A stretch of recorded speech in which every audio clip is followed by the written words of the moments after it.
Hi everybody who's watching. I'm just gonna ask if you can hear me just like I do every time. I'm just never sure. So if you can, just say hi in the chat. Or let me know that you can hear me.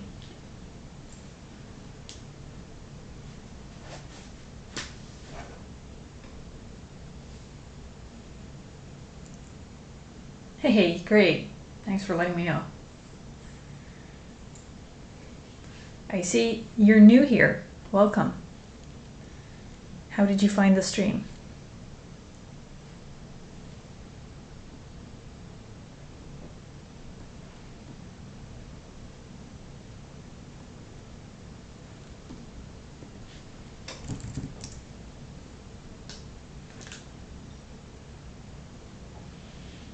Oh, cool. Have you been following me on Mastodon for a while, or did you just come across it and decide to join in?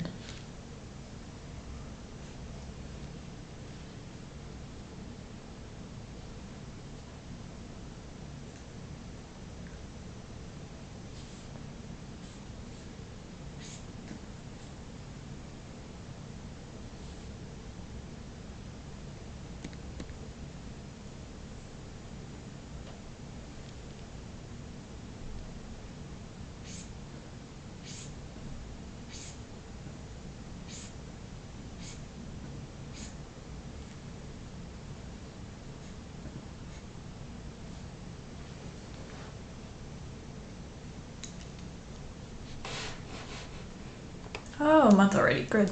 Okay, so you kind of know my work already. Hold on, let me pull up some ref. There we go. Yeah, when to do the stream is definitely a big dilemma because I don't know where you're from, but I'm from Europe myself. Like I'm Dutch, and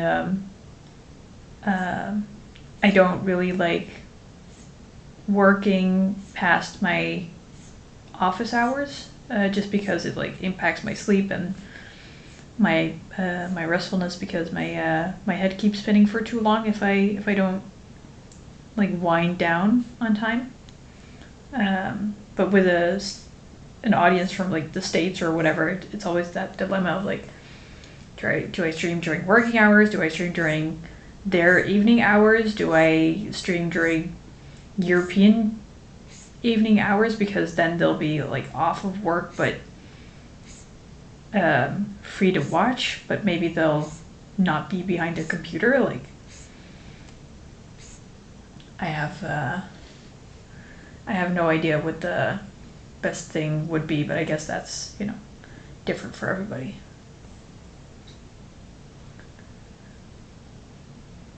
But nice of you to come by now that you do have the time. I hope you'll like it and want to come back for every once in a while. Hey, Gratschnag, I see you're not a first-time chat, but I don't really recognize your name. Have we talked before?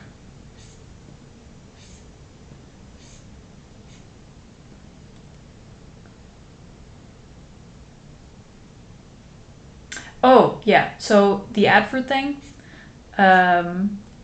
that's because I became a Twitch affiliate, I think last week or something. So now they show ads. What I'm planning to do is run some ads while I have to take my breaks anyway, because I take a break every 15 minutes or so for 5 minutes. And if I roll some advertisements during that time, then the pre-rolls will be shut off.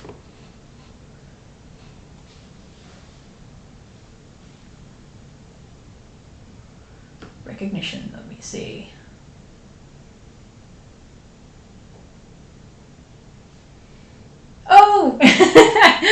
I recognize your work. Okay, thank you for the recognition because now I do recognize. Oh, look, my husband decided to join. Hi, honey.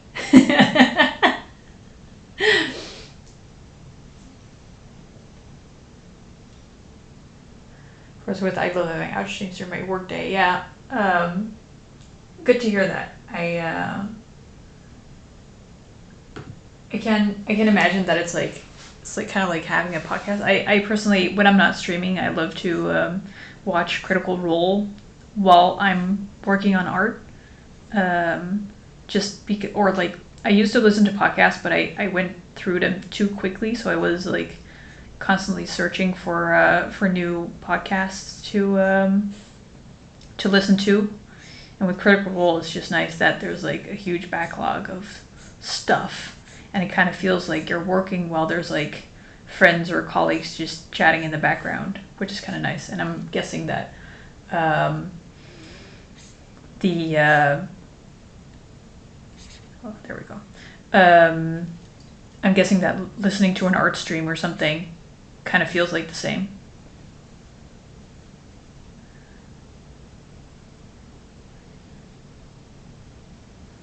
Though I'm wondering, Yithian, can I call you Yithian? What kind of work do you do? I'm guessing then it's work that you can like afford to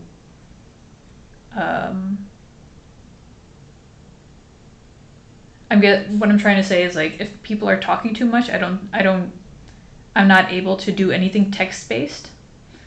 Just because I can't like write text and listen to it at the same time. So it's like drawing works out well. Anything like social media planning or writing an email or whatever, I can't listen to podcasts or streams during that time.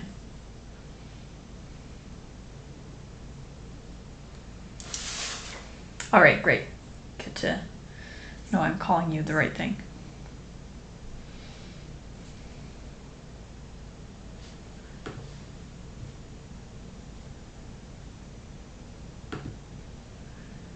Yeah, Chernik, I already like took all of my work off of ArtStation, kind of like just in case. And I was, for the new year, I'm kind of like I'm managing way too many platforms. So for the new year, I'm kind of trying to find a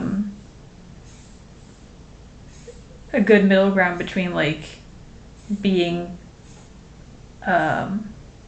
discoverable and being able to spend enough time just like drawing or spending time with like an audience that actually loves my work and wants to talk to me about it, because like especially ArtStation, I've been posting there and I get a couple likes but 0 comments. There's no like real conversations being had there for me, so it's not really interesting to be there anyway. So I just took all my work down and I'm just posting the AI stuff, the AI protest stuff.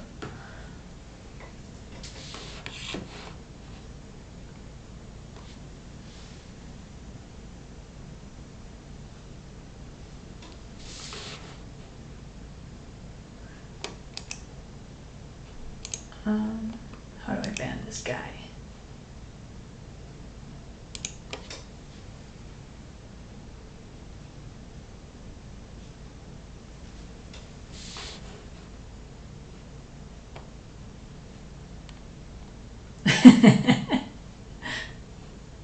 Already missing 2 days. Yeah,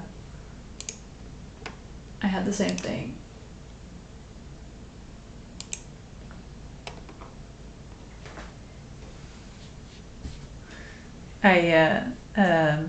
Oh no, I think I kept up pretty well. I think this is day 6. Yeah. I'm up to date now.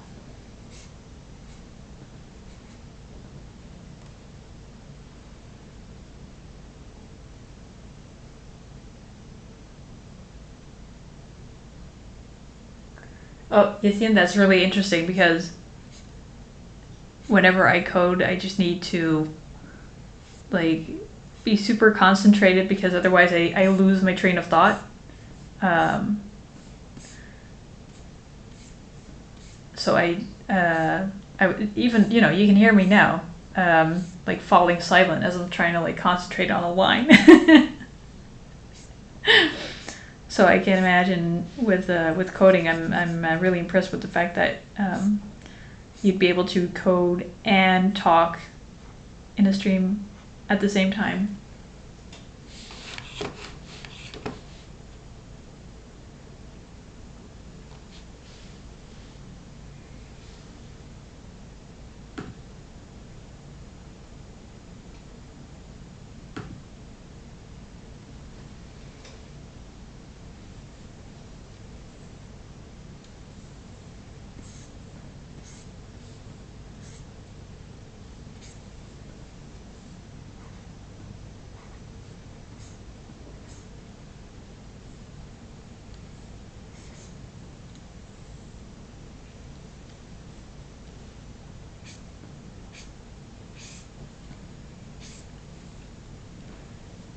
So I can't imagine like with you guys being the first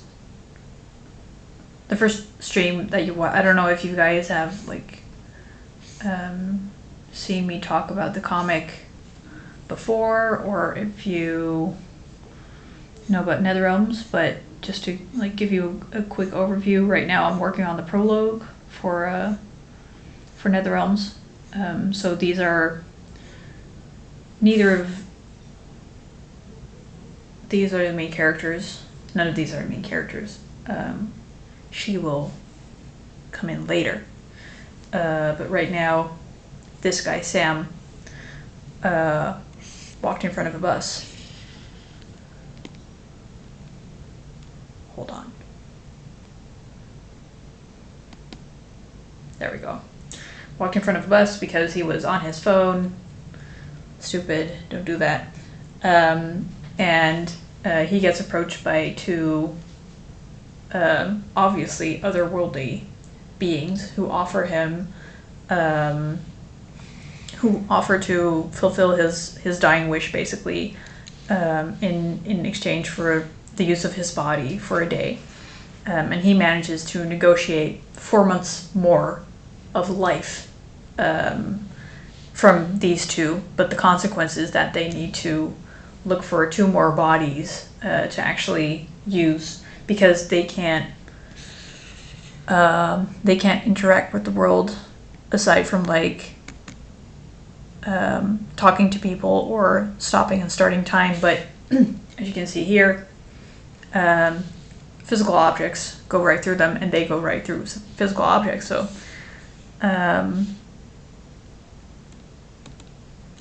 So they need to find 2 new bodies, and the bodies that they choose are people who were basically going to die anyway.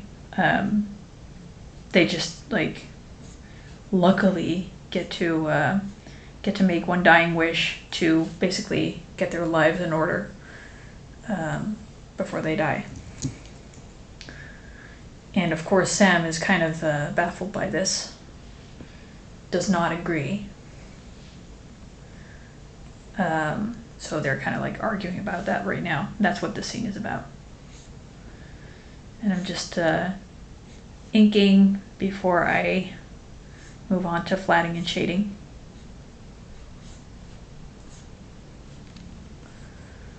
It's been a big batch of pages for this scene.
Gotta watch out that I draw the hands right because I have a reputation to keep up now.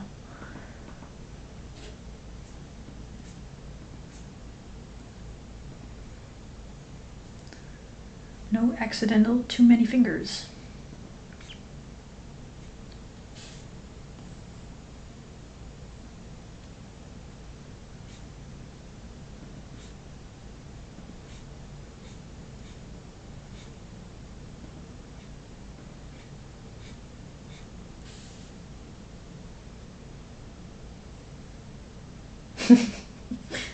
I would say so. I've been calling. So this isn't Anubis, but this is he's called Red because of his red parka. And the idea I had when creating Red and Blue was that you know how in my experience. Like religion tends to like transform over time, and so the original kind of gets like left in oblivion, and it's like transformed into something else. So that's kind of what I was thinking about when creating Red and Blue, is that they're in like Egyptian religion, they're Horus and Anubis, except they're actually these guys who the Egyptians transformed for their religion into Horus and Anubis. So people know these guys, they just don't know that they know these guys. Yeah, thanks. I thought it was, a nice touch myself.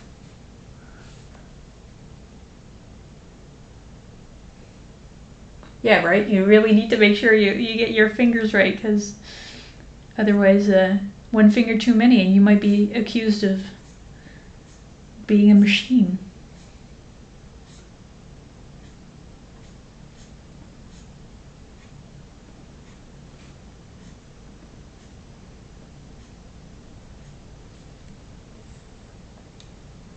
Hey, Brito, welcome back. How's it going?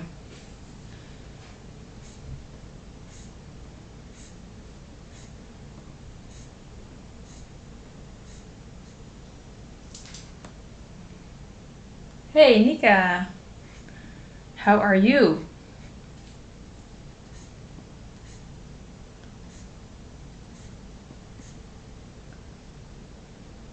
Are we all hard at work right before the Christmas holidays?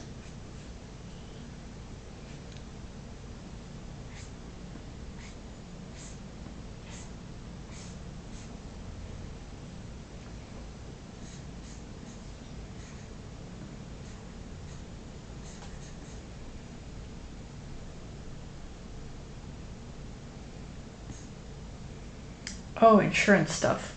Um, I don't know if you heard, but you can get like half of. I'm not sure if that's the insurance stuff you're talking about, but you can get like half of your insurance back for like the health insurance, not like the private one, but the if you're like too sick to work insurance. You can get half of that back. Let me if you hadn't heard about that yet, let me DM you about that after the stream, because it might save a lot of money.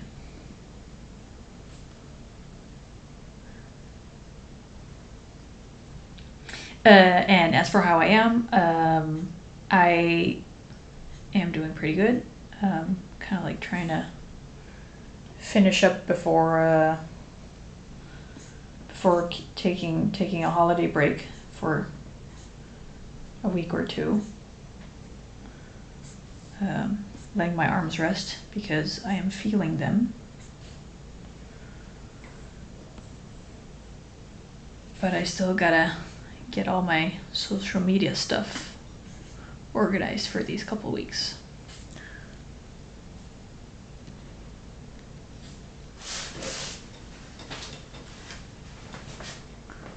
Yeah, okay. I'll look up the. I don't know what the initiative was called off the top of my head, but it's there, and it's in my messages somewhere.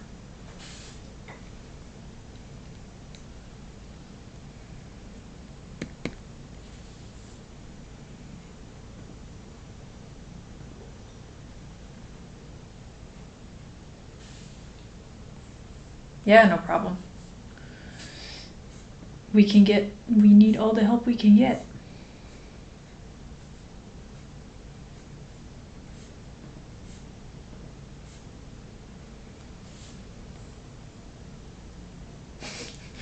Are you taking a break with the holidays? Are you able to take a break with the holidays?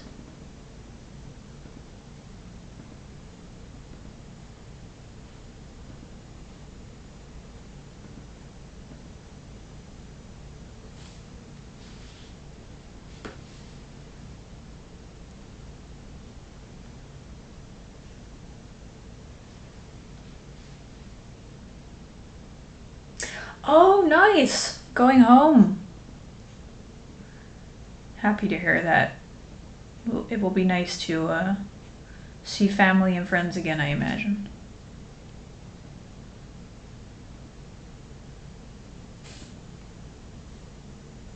No. It's always at the freaking worst times.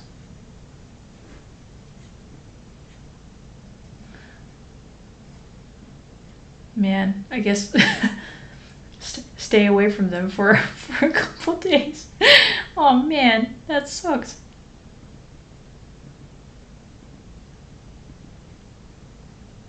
Though I have heard more and more stories of people not catching COVID from each other the more people get vaccinated. So hopefully that will be the case for you too.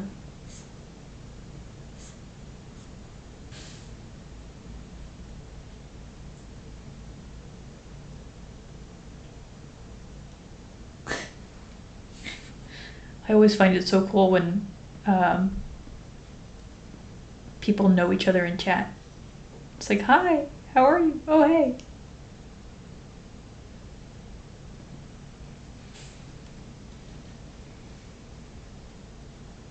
Oh, you've handled this before.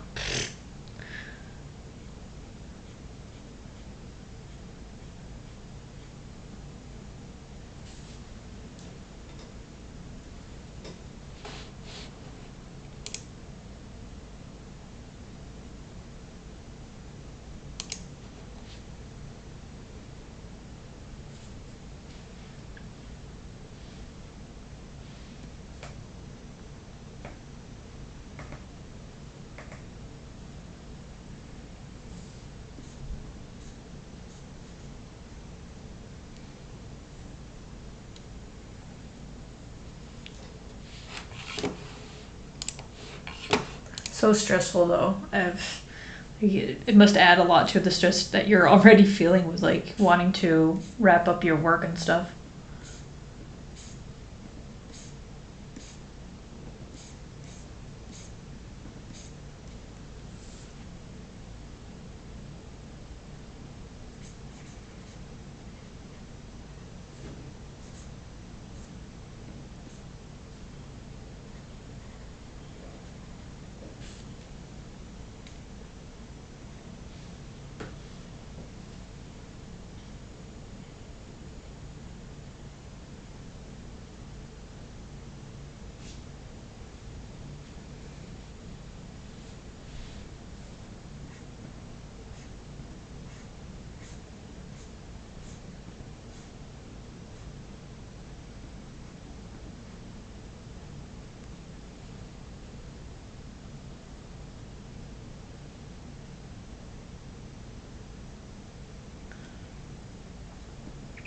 Yeah, I can imagine. It's it's sucky because there's so many gray areas where like friend of mine, her daughter had her fourth birthday. No, three. Anyway, it was her birthday recently. Young kid, you know. They wanted to like go out to the store to get Legos, but then they had COVID a couple days before, and it was like, are we cured? Are we not? Like, do we still have symptoms? I don't know. Their COVID tests, like, they'd run out because a couple of them had failed, and they were like, I don't know what to do. Kind of sucked. But hopefully you'll stay symptom-free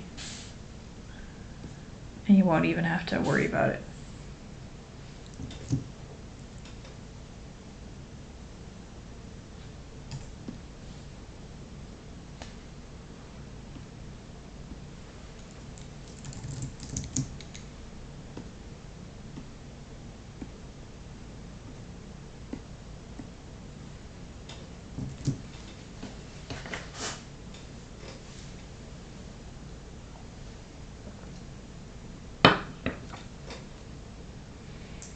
You know, it's funny, Ethan. I got like the exact same comment about or the second. At least I was explaining the same thing to someone on Webtoon, where they were like, "Oh, these creatures are really intriguing," and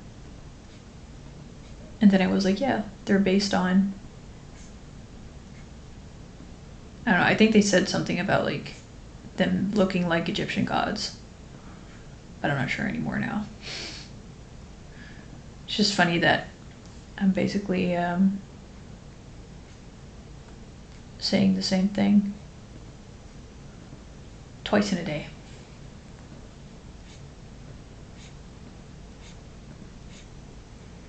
I was really I'm not sure yet how to see if I actually got comments on that website, because I was just flipping through the pages, just looking to see what the experience was like for people reading the comic on there, and then all of a sudden I saw a comment, which I totally would have missed if I hadn't flipped through the pages myself. So I'm not sure if there's like a notification system for me to actually see when people leave me comments on there.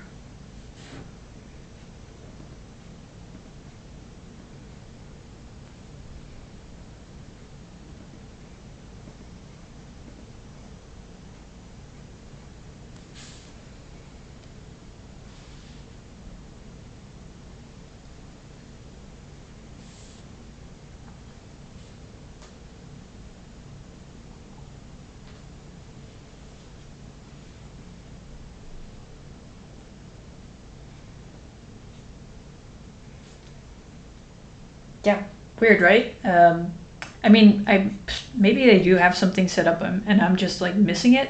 I've been a bit confused by Webtoon in general. Like, I also have it where if I link to the comic directly, then I get redirected to the front page always.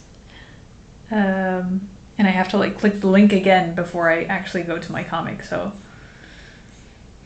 I don't know. It's a bit of a it's like the most popular website for comics, I think. And like I'm getting the most subscribers there, but I mean not many by any means. I think I have like, last time I checked, I had like 12 subscribers on Webtoon, and maybe like 2 on Top Us or something. But still, that's like, if it's any indication, you know, if I'm like moving past these first 9 pages and continuing to update, then Webtoon might like be a good indicator for growth. But the website isn't too friendly for me, at least.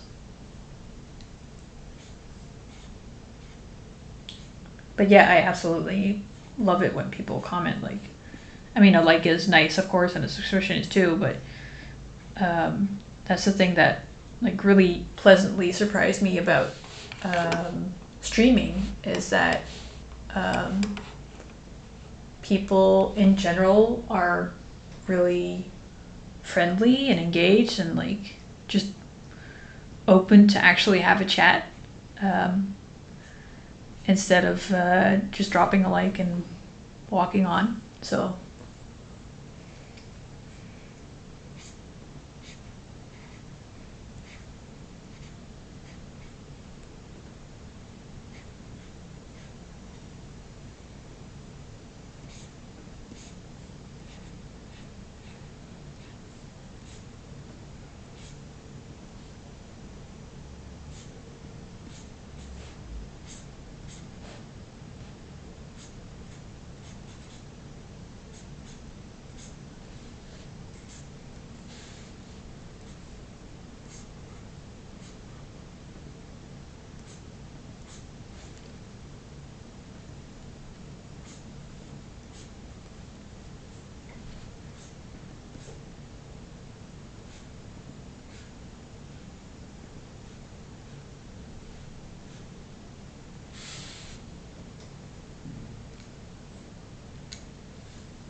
being ignored was a victory condition?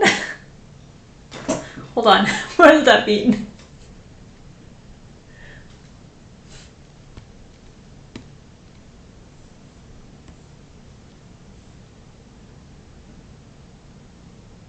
You mean that people engage more with the stuff that they saw back in the early 2000s?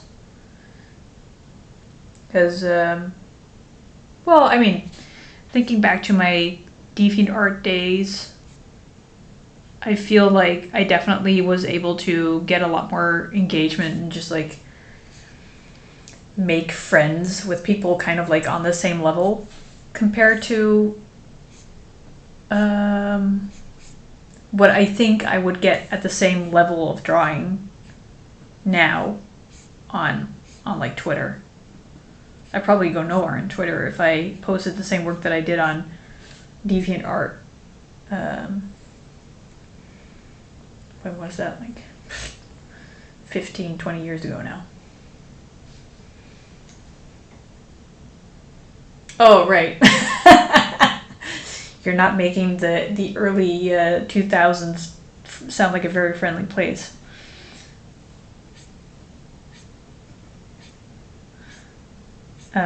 Which it might not have been in some spaces, but I was I had a pretty good time, honestly, in my early days on the internet. Maybe because I'd already found a pretty nice website called clubs.nl. And it was basically just people, it's kind of like Reddit, I guess, where there was just like one big website and people made like clubs that you could become a member of. And so I had like a bunch of clubs that I was a member of, which were which were all about horses and drawing. Those were my teen years. And it became more and more about drawing as I got older.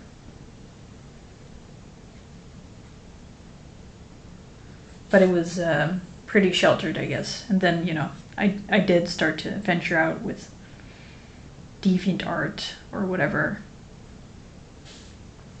And then my first experience with like Arch Bros, I guess, was conceptart.org. But I didn't get to that website until I was probably like, I don't know, 20 years old or something. 18, probably.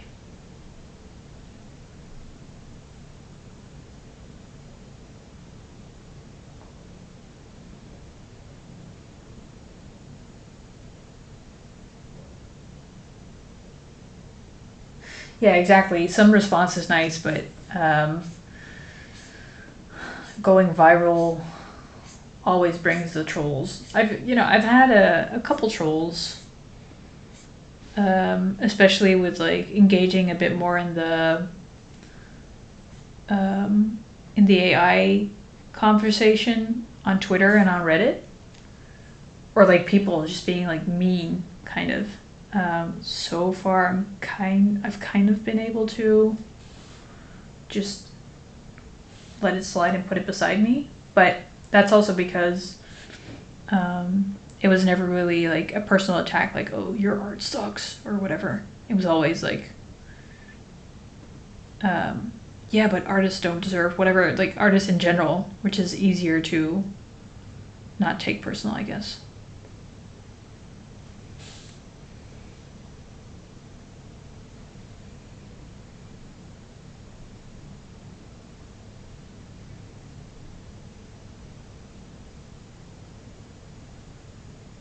Oh, really? Even on ArtStation?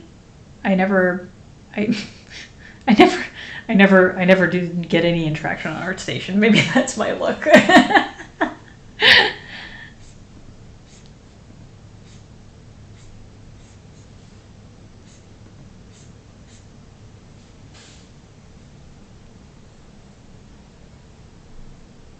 Yeah, there's a fine line, right, between, or I mean, I want to say it's like tempting to want to engage in it. And so, I did, there was this Reddit post where it was just like a general, it was like r/books, I think, where they shared that guy who made a children's book completely with AI. Like the whole story, all the illustrations and stuff were all AI stuff. And then, of course, there was a whole discussion going on in the comments. And I did respond to a couple where I was like, maybe I can educate them. But of course, I just got responses like, I don't know, the machine isn't forcing you to do anything. Artists should just stop posting their work online and all that kind of stuff. It's like, okay. I responded once. I think they responded to me again, and the like afterwards deleted their comment. Because I saw it, and I saw like the beginning of a response in my notifications on my iPad still, where I still have them on. But then I never got the notification in like the app, so I'm guessing it was like posted and then removed. Like, I don't want to have this discussion, which is fine by me because neither do I.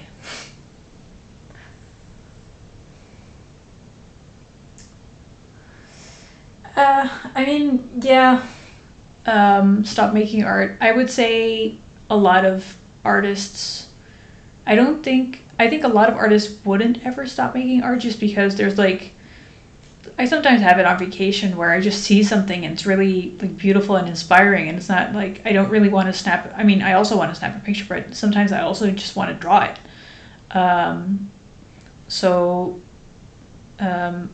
I think like artists do just have like an urge, which is why people started or got that far in the first place. But stop posting online does take away a lot of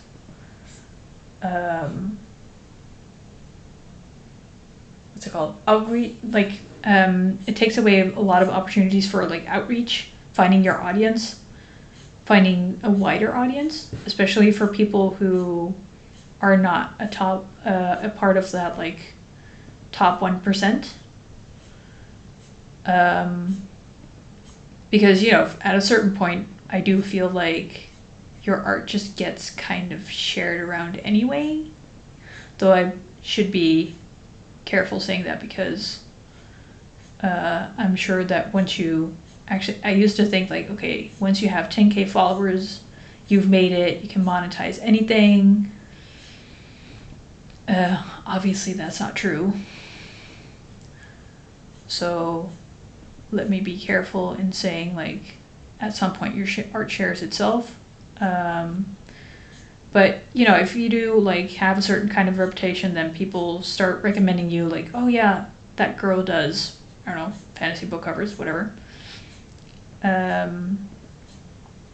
You do like tend to make a name for yourself.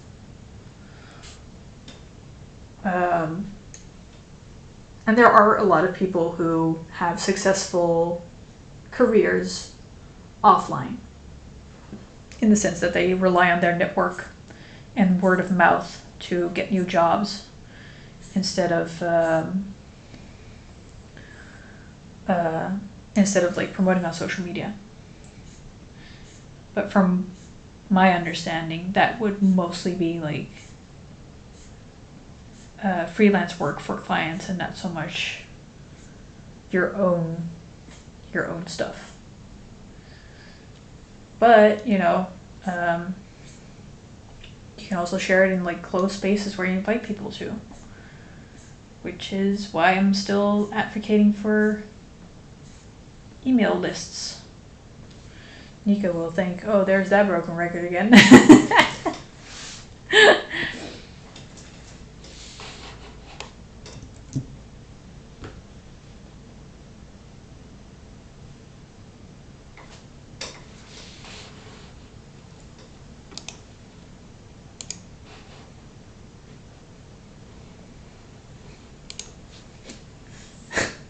I know I'm not wrong. That's why I keep saying.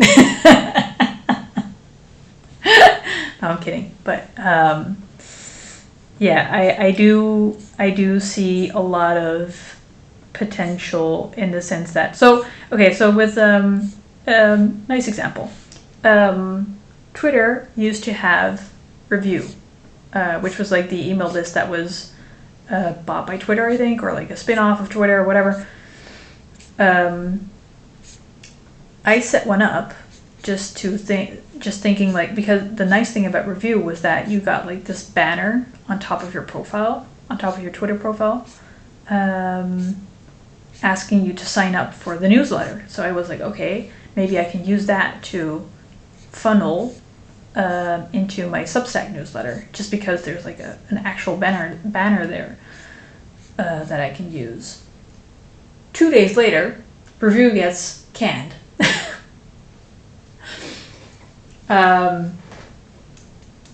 So somebody else had invested more into Review, which meant they had like more subscribers that they were standing to lose, basically.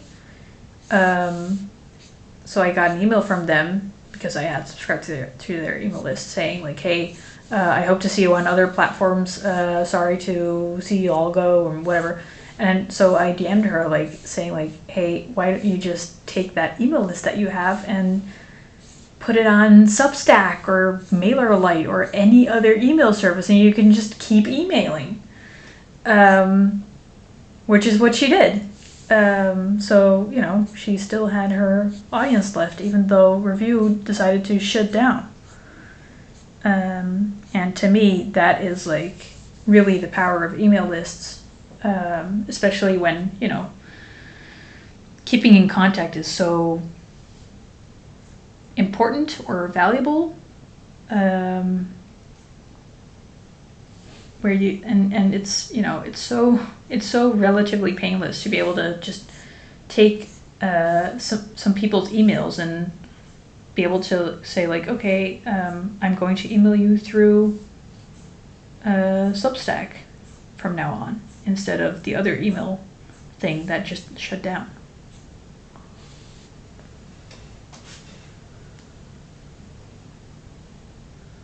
We found that word of mouth and connection with people in the same field help a lot more than followers.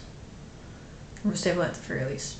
Yeah, they are more stable. So far, whoops. So far, I've gotten more jobs from like random encounters than my network, I think.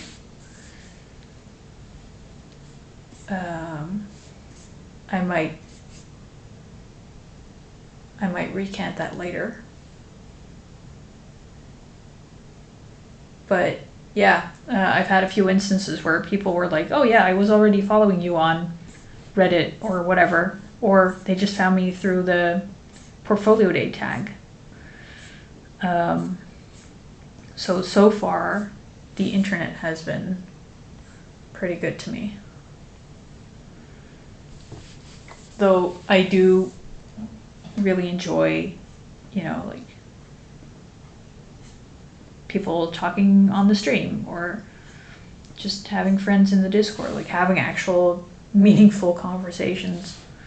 Does feel a lot more satisfying than getting 100 likes on an image or whatever. Like, it's nice, of course, but the happiness that I get from streaming and like talking to you guys, it lasts a lot longer.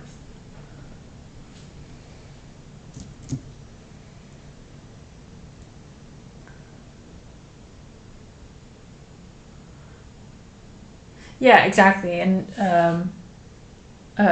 Yithian, like what you're saying about being able to survive a single service going offline, I think that's my hesitancy, because especially with Twitter demonstrating that they have the power to like cripple you if they want to. Just saying like, hey, you're not allowed to link to anything else on our platform anymore.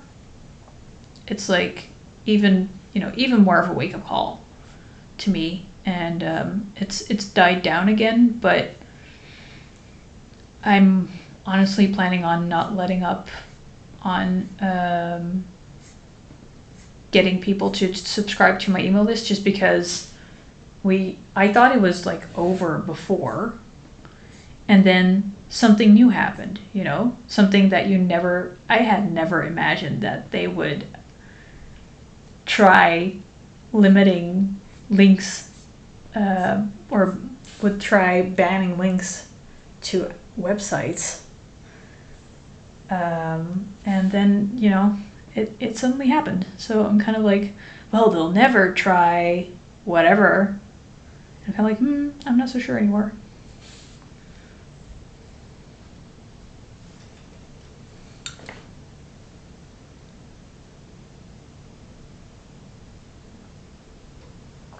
Yeah, I do agree, Nika. Like,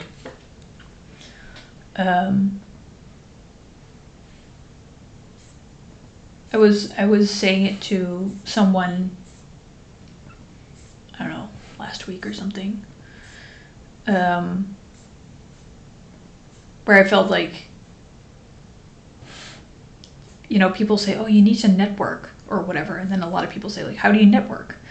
And then people say like, oh, you can go to like conferences and hand out your card and ask around what people need and whatever. I'm like, well, how about just making friends and calling that your network? Because that seems like a much more genuine way to actually form a relationship. because I've been to like these networking events, like the actual like the artist conferences. I think they're kind of like a different beast. I'm not sure if I would call that a networking event, just because everybody does, for the most part, seem genuinely interested or like happy to see old friends again. But like the networking stuff with business people and I've tried one of those and holy moly, I was very uncomfortable.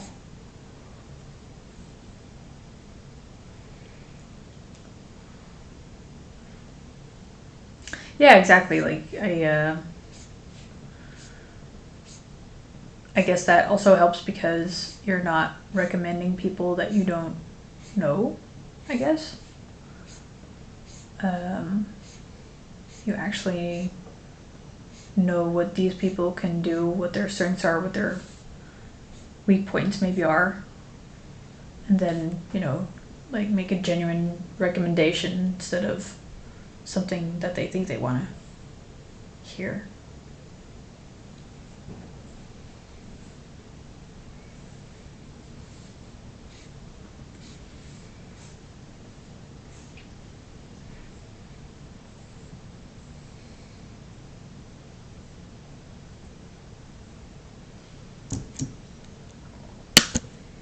Okay, I'm going to take a quick break. I'm going to run an ad, I think, if I can remember how. And then all the pre-roll should be done for a while. Be right back.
Oh yeah, to respond to your uh, last sentence.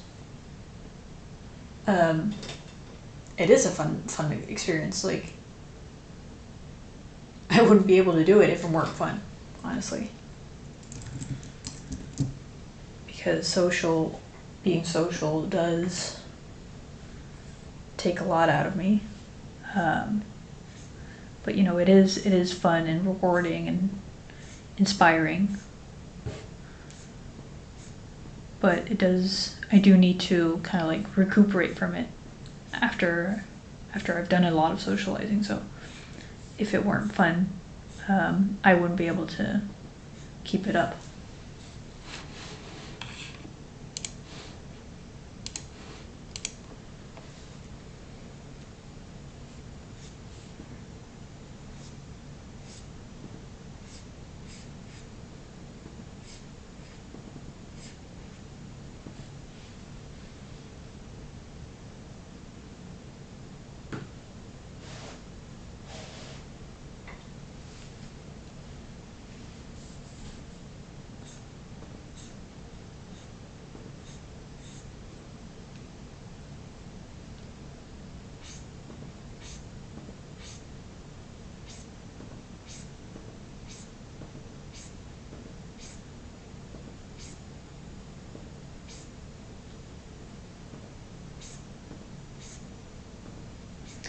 Does Slovenia have 2 days of Christmas like Holland does? Or is it more like the States where it's just one day of Christmas?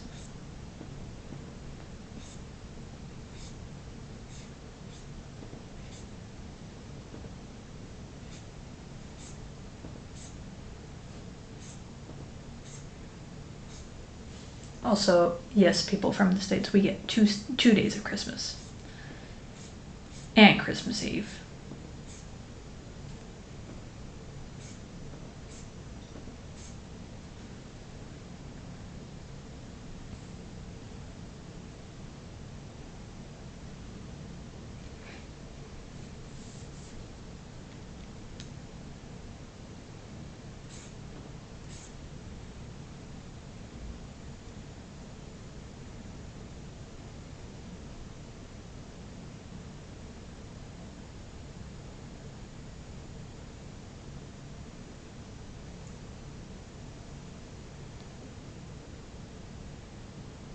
Oh, really? Oh, that's interesting. That's easy for foreigners to remember, I guess. Like, oh, second day of Christmas is Independence Day in Slovenia. That's fun. But since you're saying that's how my family does it, I'm guessing that um, is it like a national thing where you guys do dinner on Christmas Eve and then presents in the morning?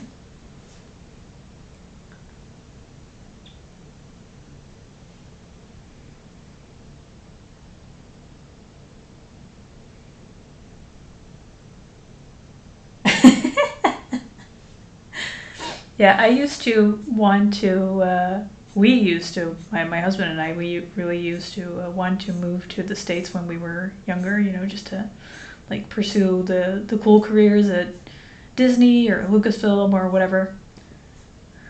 And then as we got older, it just dawned on us more and more that things aren't so bad here in Europe.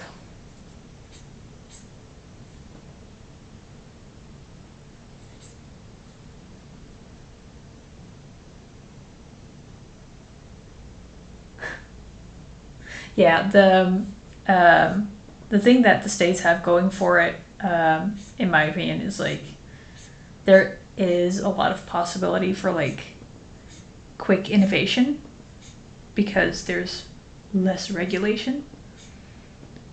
I think, from what I've seen from the outside. But then again, um, sometimes things also seem like way more cumbersome, um, in the sense of like having to declare like I'm not a lawyer, or all the disclaimers for like medicine in radio programs or whatever. It's just wild, I think, to someone from Europe hearing those things. I remember hearing that for the first time when we were in the States on vacation. Like actually hearing the disclaimer. That was something like, oh, I had always seen this in like movies, and now I get to experience it myself.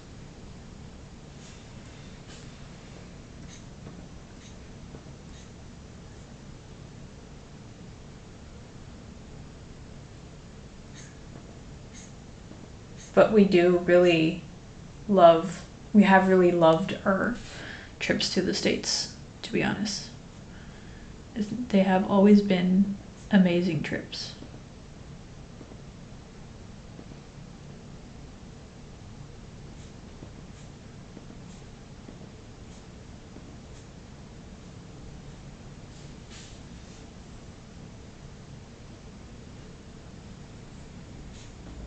Though I have to admit that we have definitely not seen everything.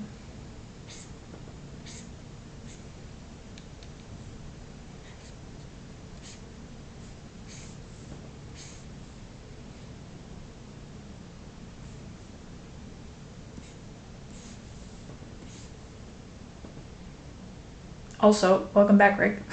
I was like, hey, there he is again, and then I never said anything. How's it going? Have you pitched your Incredibles but different story to people yet? Have you tested out your pitch?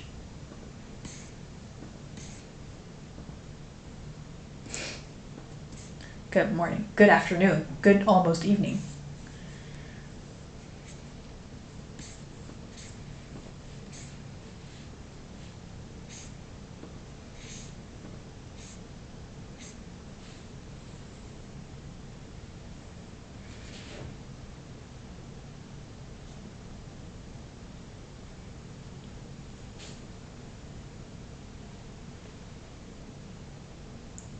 Oh, good. I'm glad to hear that. It's always cool when you kind of like make a leap like that. Kind of like sticks in your head.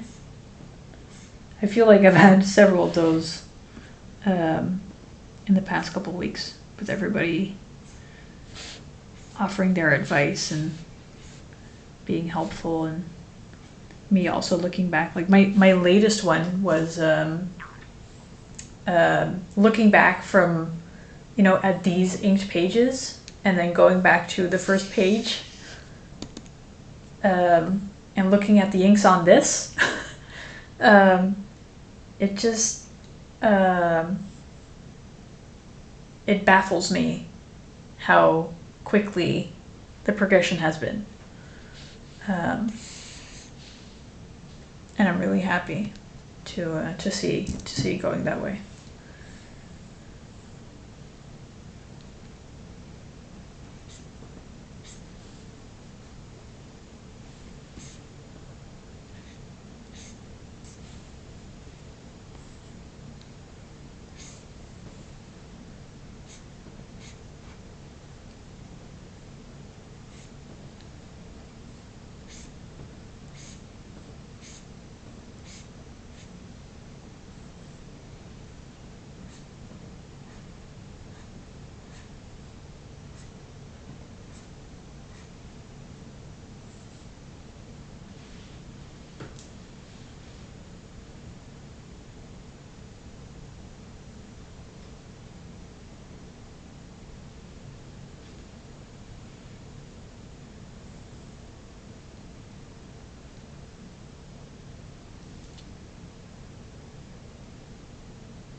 Yeah, it's definitely an ego boost, especially if you can apply it consistently, because sometimes you you know, you have like a happy accident that looks really good, and then you're like, oh, that's really cool. I need to do this again. And then you try it again, and kind of like it doesn't come out the way you want to. That always kind of sucks. But if you're able to apply it consistently, then you really feel like you've leveled up, which is a really good feeling.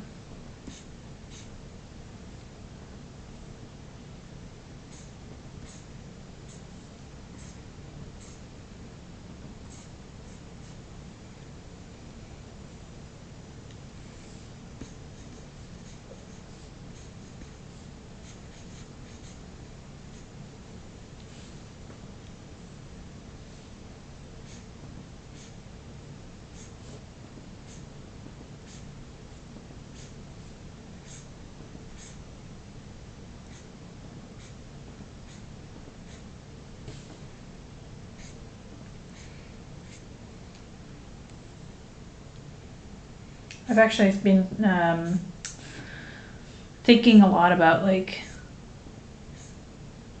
I got the advice a couple weeks ago, I think, from somebody I don't know, so I'm gonna take it with a grain of salt. But they were like, oh, you need to make this in a webtoon format because full pages aren't popular anymore. And I was like, the only comics that I like to read are full page comics, and I cannot get used to webtoon format comics. I'm not sure if you guys feel the same way, but every comic that I like to read is a paged comic, I guess, if you want to call it that way. Traditional comic. No, we can't call it that.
I guess my conclusion was, though, I don't think I can work on something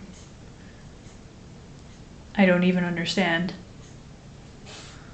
So I guess I'll just stick to the paged comics and hope I appeal to people who still like to read their webcomics in page format.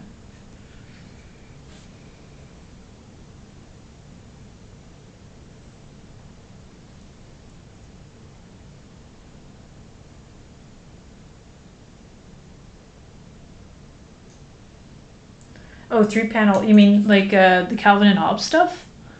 Yeah, I was like more advised more to like go the direction of webtoon where it's like hold on.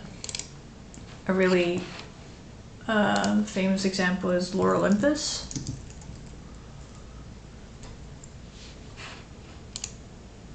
Let me see if I can pull it up real quick.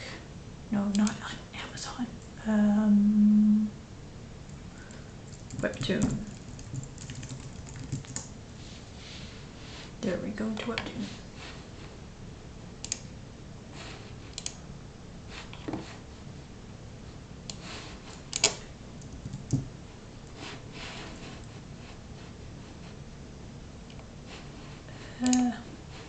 No.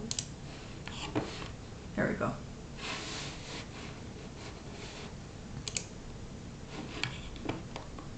Oh, great. Yes, no, let's not do that one.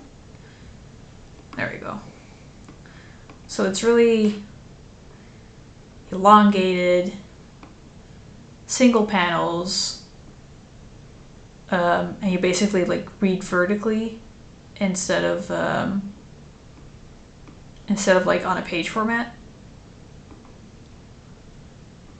I'm scrolling too fast for it to for you guys to read now, but that's basically what a vertical scrolling comic is, and I cannot get used to it.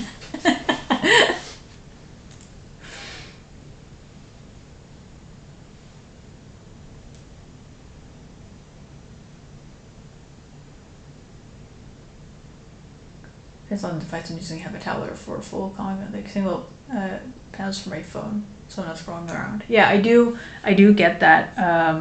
Like reading a paged comic on mobile is super annoying. I also just use my tablet because it's basically a page size. Or I read them on computer. Like I do get the appeal of being able to read on mobile. Yeah, I just cannot get used to them as a creator.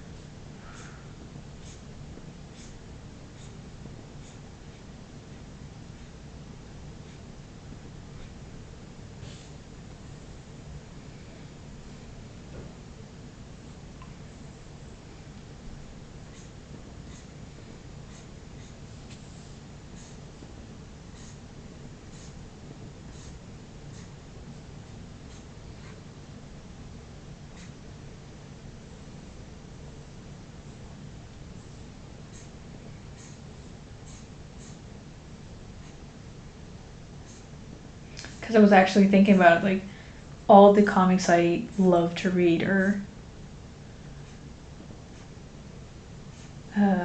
actual page sized.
It wrecks the story beats, but with cropping you can turn full pages into single scroll panels. Yeah, manually, yeah. I've thought about it, but I'm not really sure if I'm willing to spend more time trying to make this stuff web ready. I do know like Global Comics does have a system where you can like kind of like frame every panel, so it so you can scroll through them as panel for panel on their website, so you don't need to crop it yourself. But like how would this work? I mean, it would be like a super wide panel, which is in like a normal page format is a pretty long, this is like meant to be a long stare at the two people, like trying to empathize with them. And in a horizontal or in a vertical format, it would be a super short blip, basically. So it would, honestly, I don't see how people make it work for both web and pages at the same time. I'm actually really curious, can we, because I did see that, this is also, by the way, I just started reading this, Coach Out. It looks amazing. Sometimes it has these animated panels in there. I don't know about the story yet because I haven't read that much, but it looks really good and the pacing is really good, so you can also check that one out. What was I? Oh yeah, Lore Olympus.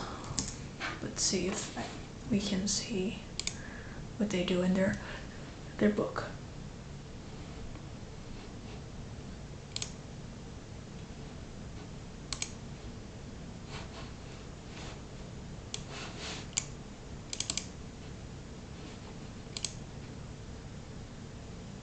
Oh yeah, so yeah, exactly. It's relayouting everything for the book again.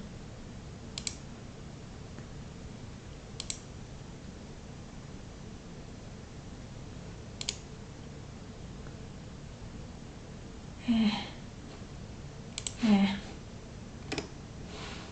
don't think I'm a fan.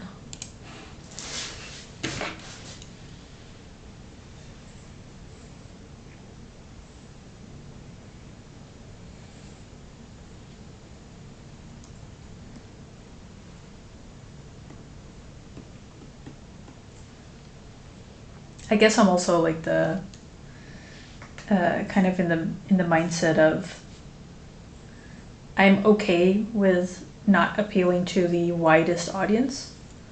I just want people like me to enjoy the stuff that I like to make. And if that means that I will only appeal to 1,000 people instead of 10,000 or tens of thousands, then I think I'm okay with that.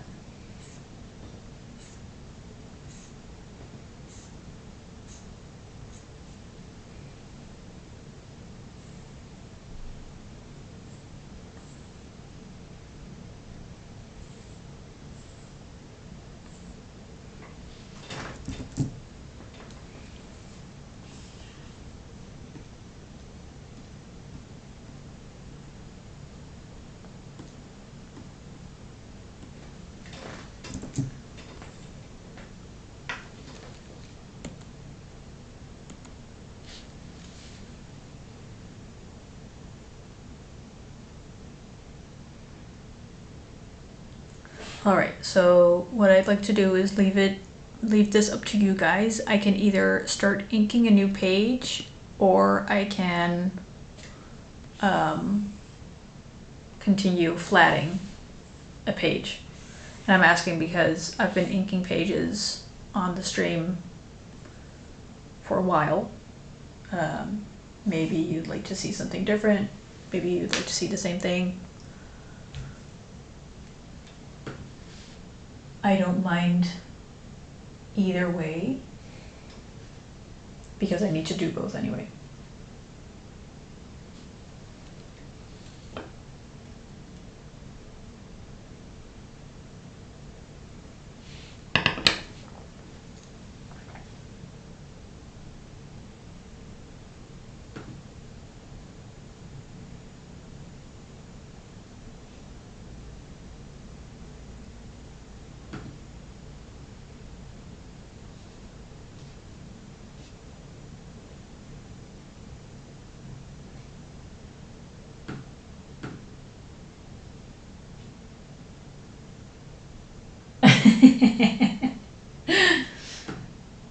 What a kind answer, Rick. Yeah, I guess I'll just keep inking then. Unless, like, feel free to drop in and say, like, no, I'd be really curious to see you flat some pages because they're both, I guess I just want to keep to tasks which kind of are interesting to watch, but also leave me free to chat with you guys. Like, I'm not doing sketches on stream because all right, then I'll see. That's great. Then I'll just continue inking. I was gonna say, like, I don't sketch on the stream just because I'm figuring out a lot of stuff. I need to like think, and like I said before, I need to concentrate on that, and that will not leave me any brain space to like chat with you guys. So I'm keeping it to inking. Why is it not working? Oh, because it's the wrong panel. So I'm keeping it to inking and flatting for now, and then maybe later on I'll add shading once I get a little more comfortable with it, but it's still a bit Wild West sometimes.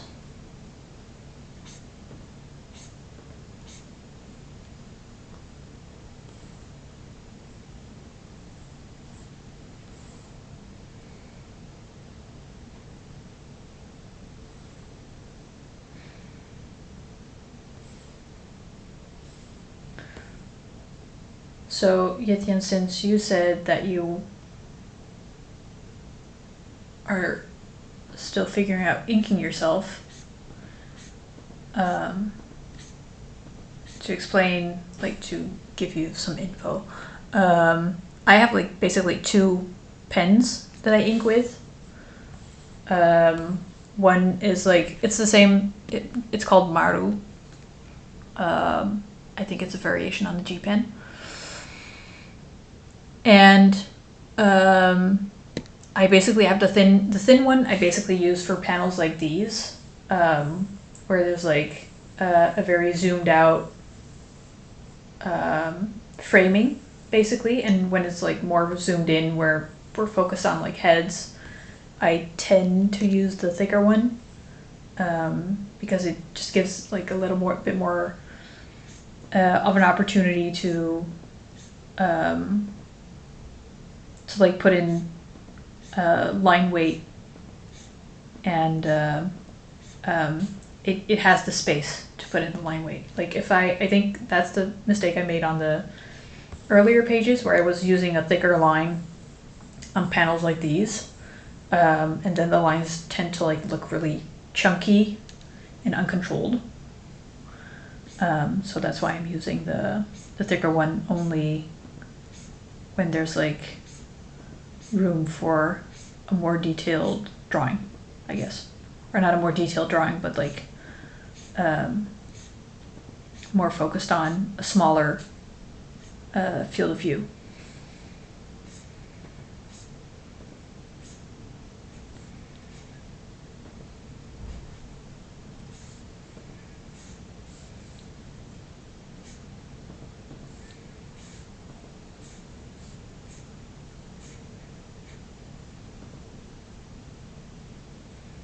Yeah, no problem. Like I said, like if you have any like questions about like the story, or about what I'm doing, about the characters, then just please let me know, because I love to talk about this stuff.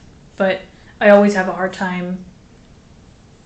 I like this format of just like explaining things on the fly much better than making tutorials. One, because I hate graphic design, and two, because I like the interactivity, and also I do much better when I kind of know what people are curious about, because people online tend to say like, make tutorials when they're giving advice on how to make quote unquote passive income. It's like, make tutorials, and I'm like, about what? What do I explain? What do people want to know? I have no idea.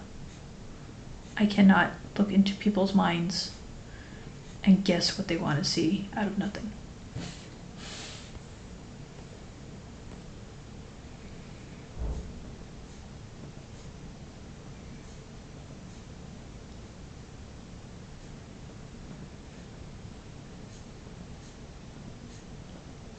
Which is why I think I would, or I mean, I do enjoy mentoring, but I would not enjoy tutorial making.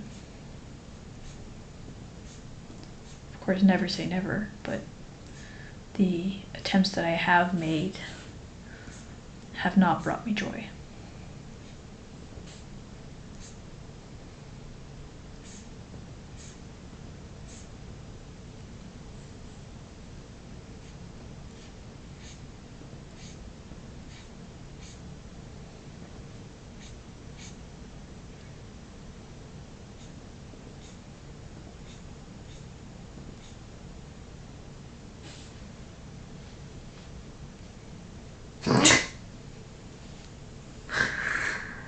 Corgis are a very important thing to incorporate into your story, but I think I was going to say my obsession with corgis started after writing Netherrealms, but that's not true, because my obsession with corgis started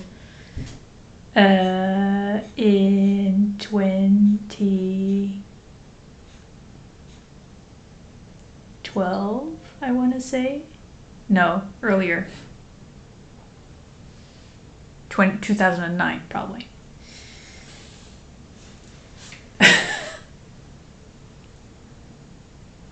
Draft 37. No, drafts are finished. To answer Rick's question, the story, the outline is done.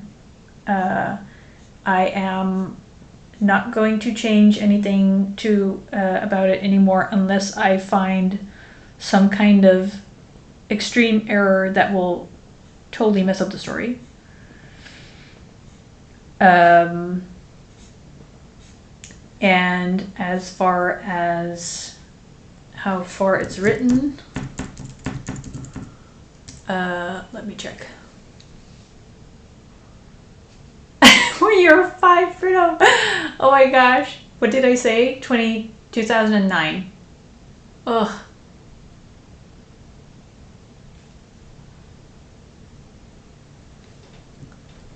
I feel old. You made me feel old.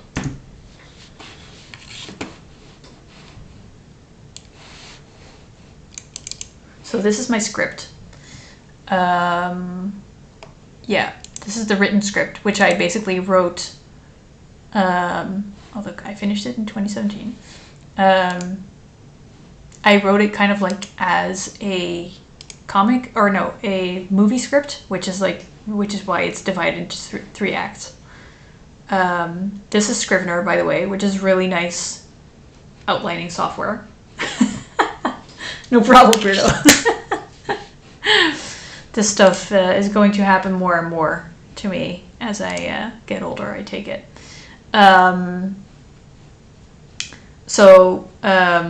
Like every story is divided into a couple of story beats, which is what happens, what I have in the red cards here. So every story starts with once upon a time. And then there's supposed to be, and every day, which is basically everything in between. So once upon a time, there was a girl, and every day, until one day, and then that's like that's going into Act 2. And because of this, well, stuff happens. Until finally, that's the until finally. And then there's and ever since that day is the final step, and then it's like wrapping up. Nergui used to be called Lee. You can see that here. I haven't changed it everywhere. But this is basically like the whole script done. And then I have not, like, when I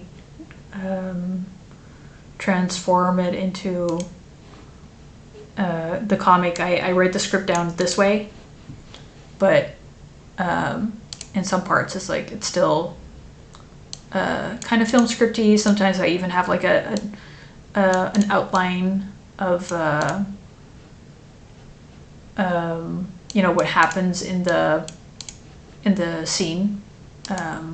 So I'll have to like rewrite that into actual dialogue if it needs to be there. But yeah, it's basically done. I just need to draw all the pictures to go with it and write some dialogue, but it's not too much, I think, from what I remember.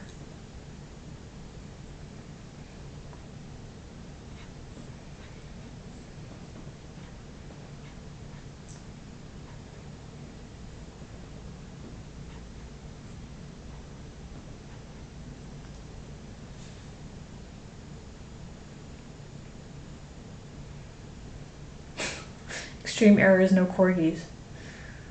Well, Puck, you're welcome to sketch in some corgis. Maybe I'll turn Red into a corgi instead of like a really cool Red is actually based on pincher dogs.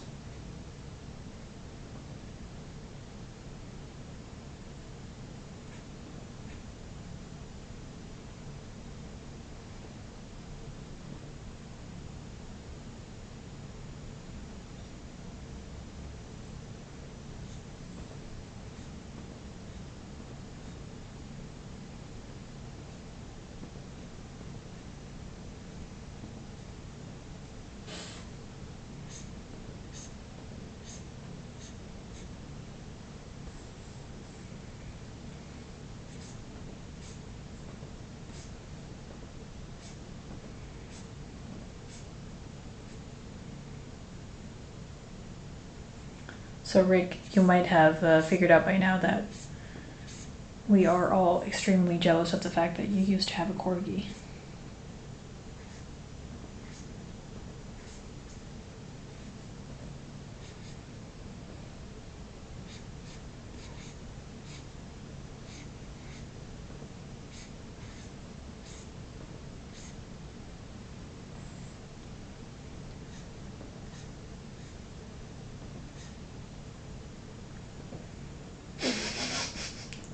Right?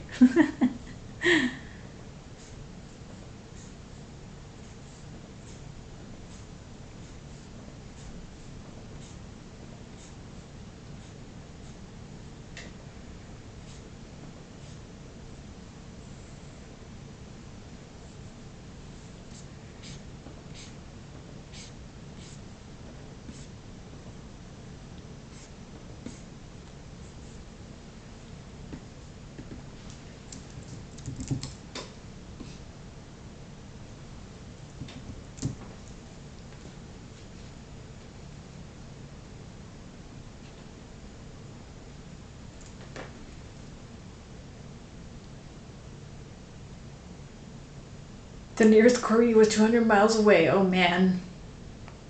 You know what's wild to me? People who like fly in their dogs. You know, you see like videos of puppies like going on a plane to go to their new homes, and I'm like, how do you even, how? Why? How?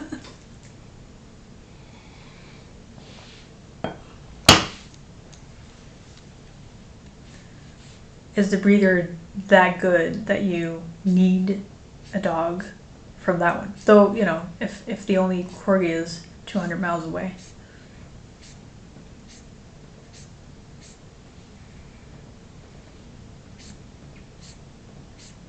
Wait, so how did you get your previous dog then?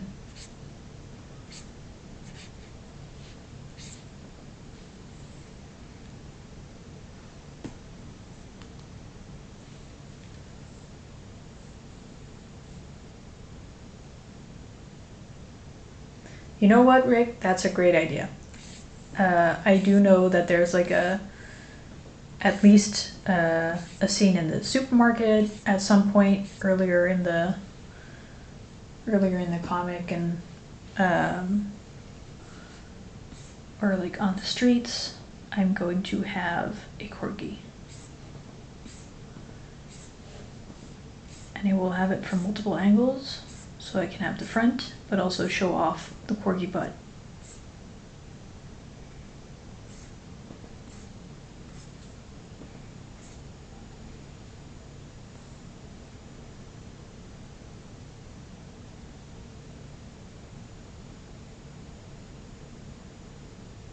Whoa, rescue group. Seems wild to me that dogs like corgis would belong to a rescue group, though I'm guessing that means that the dogs might have come from like a puppy mill or something. But yeah, that explains why there's no breeder to go back to or anything.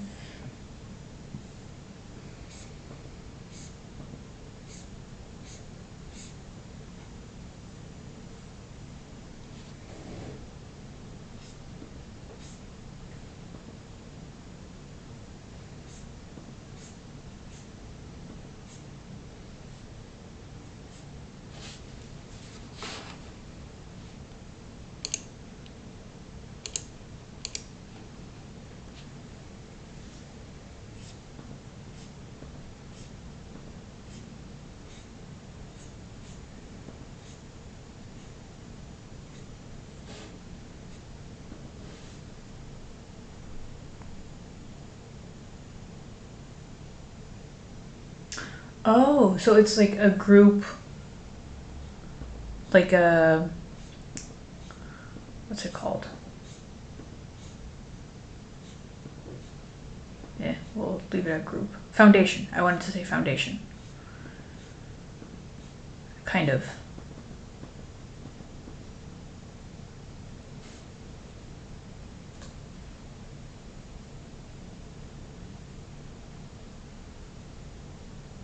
Yeah, but then that's just a matter of getting lucky, I guess.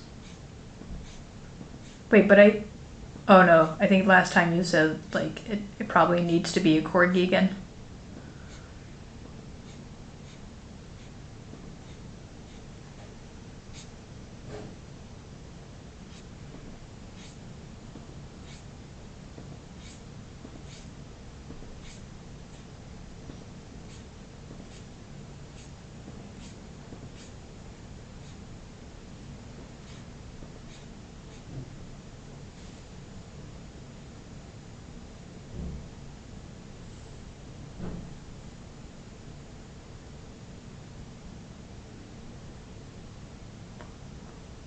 As nonprofits that seek to help out pets here in the States.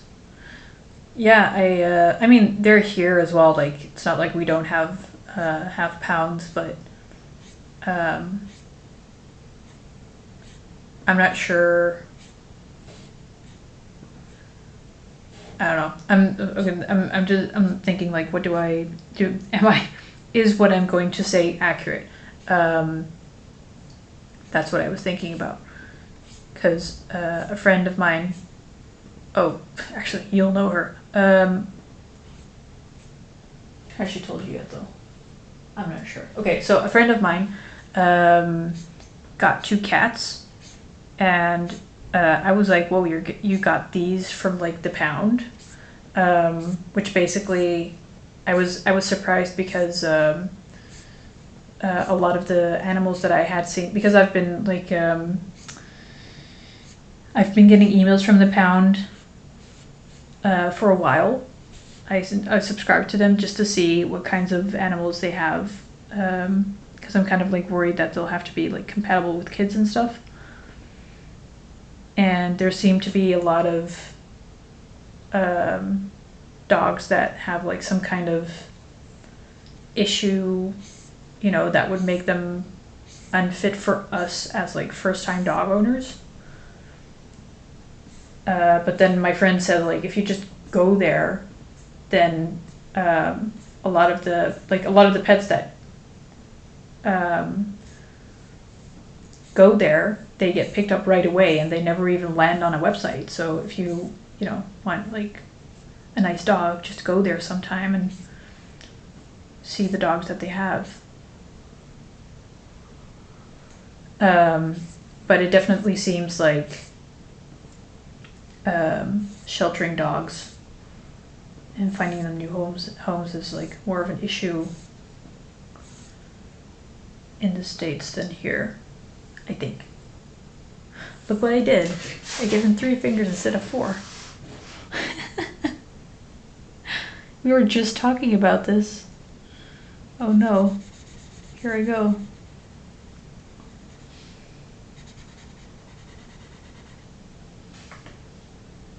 I know. I ratted myself out. I'm secretly a machine.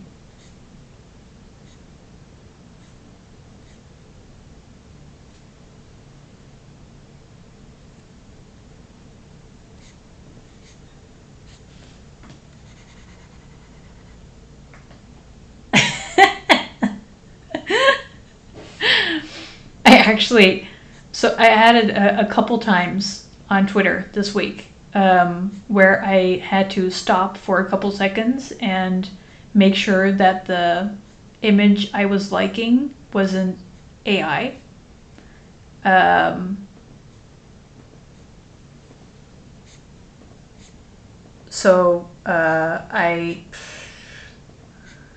That's kind of scary what you're saying there, man.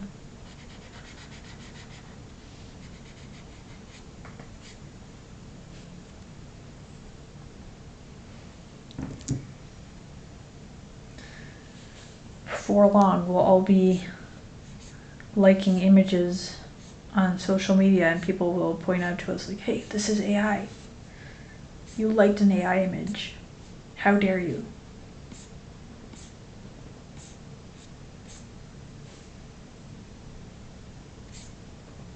And then you'd be like, what? How? When? I didn't know.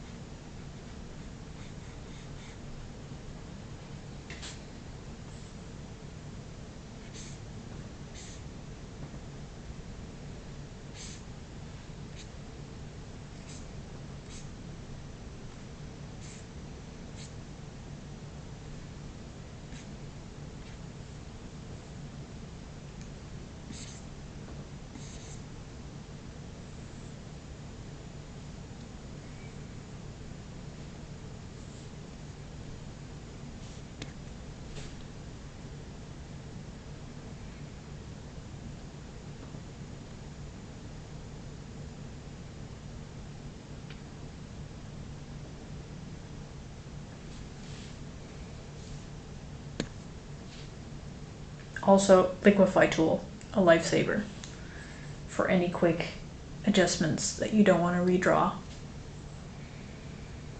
It works. It's similar to the smudge tool, but it does work differently and more accurately.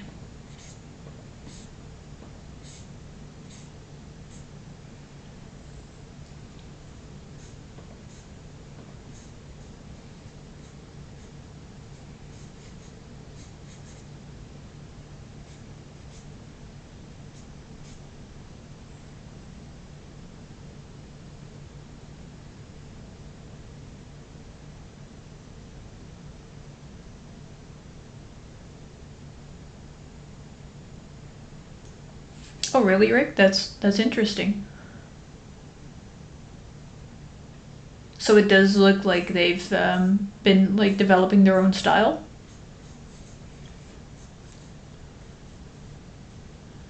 I mean, ultimately, I do like when people say like the cat's out of the bag. I do feel like they might be right.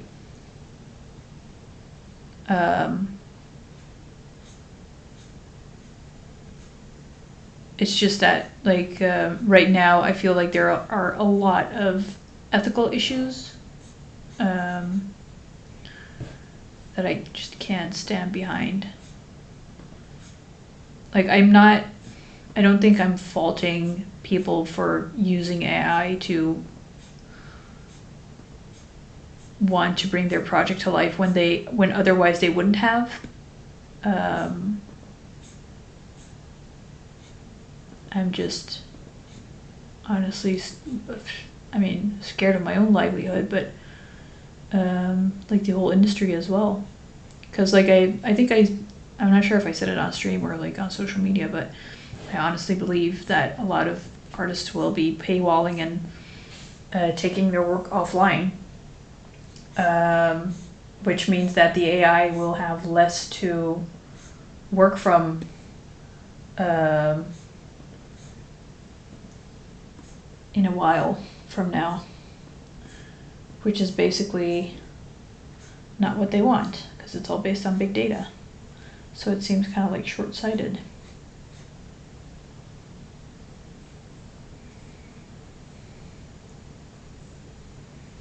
Yeah, I'm also torn about it.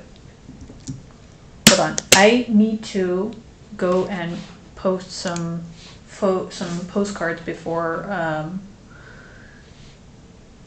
the postman comes. So I'll be gone for like 10 minutes and then I'll be back. Yeah, okay. And so I'll just start another break thing and then I'll be back ASAP.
Alright, I'm back.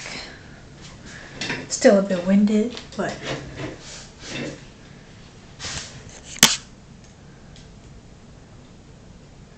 those were the last Patreon rewards I wanted to get out the door before the postman would come around 5 o'clock, which is in 20 minutes.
Oh yeah, there was something I wanted to ask you all about Twitch, but I forgot what it was. But I remember thinking this afternoon, like, oh, I should ask on the stream. I hope I can remember. I'll probably run into it again after a while.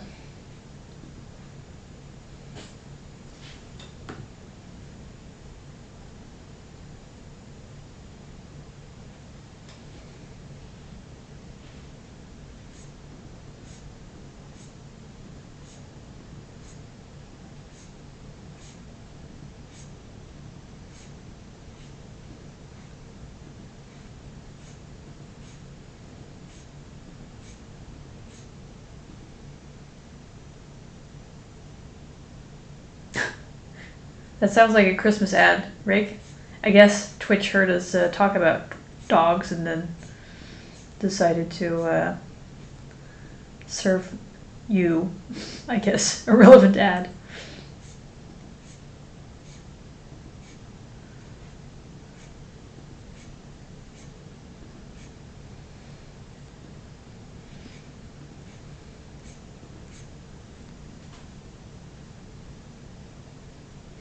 Do you know there's a whole subreddit called Dads Who Did Not Want Pets, and it's filled with mostly guys having very loving relationships with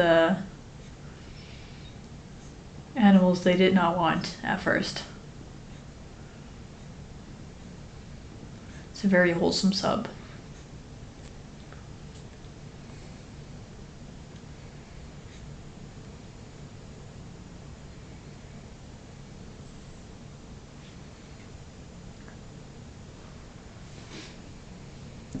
Oh, what's the Verizon Scrooge ad? We don't get that one here. What makes it so bad?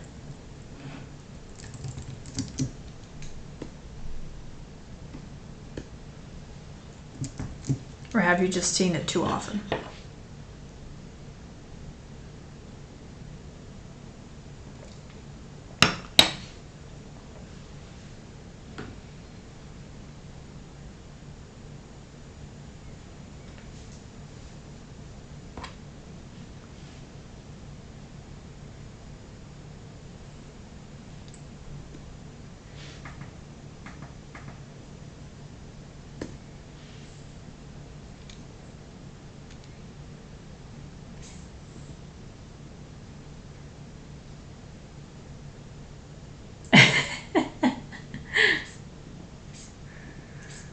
Yeah, it's stupid, isn't it, how the constant repetition just gets too much. It makes a bad thing out of what could have been a good thing.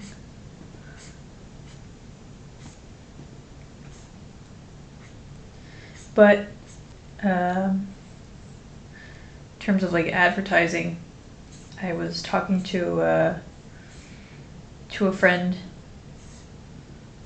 last week, and I don't talk to them that often because they live in Canada. But he was like, "Oh, you started streaming?" I was like, "I have been spamming that I have been streaming everywhere for the past month."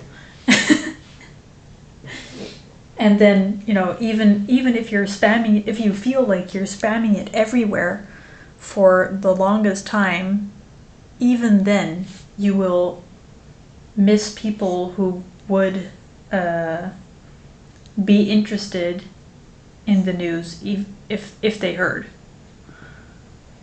It's an annoying thought. It really pissed me off, not at him, but just the idea that there might be more people who would like love to see me stream, but they just don't know about it for some reason.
Yeah, it definitely is a challenge. I mean, ultimately, like, the best way is to just talk to people. I guess that goes back to the making friends thing that we were talking about earlier. Like, the best way of networking is just making friends. Because, well, I told my friend about, like, the streaming thing just because he's my friend. And that's how I make sure that he knows. But, you know, obviously that's not doable for thousands of people if you want to tell all of those people.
Ah, thanks, Nika.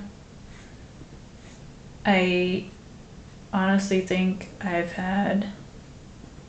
Well, I mean, so I guess the difference for me here is, like, I already had an audience from Twitch and stuff. Twitch. Twitter to, like, direct here. So it's not like I was starting from scratch, just streaming for myself. And, you know, you and Isabel and the other people from the Fantasy Artist group have been very kind in showing up and keeping me company in the stream. Putting out some fires, oh man, I hope it goes well. But yeah, I feel like that has contributed to me not, you know, having to grind as much for the first 50 people that you need to like become affiliate. Which was, I guess, a nice change of pace for once, because I'm kind of used to having to put in a lot of effort for very little reward when it comes to social media. So I will take what I can get and be grateful. But honestly, it's also, like I've said before, it's just been a more enjoyable experience than I thought. But that's also probably, I think this would have been a lot more stupid without anyone to keep me company in the chat. So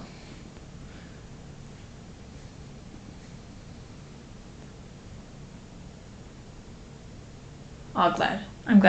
Oh, good. I wanted to say it. I'm glad you had fun so far. We'll see what happens in the future.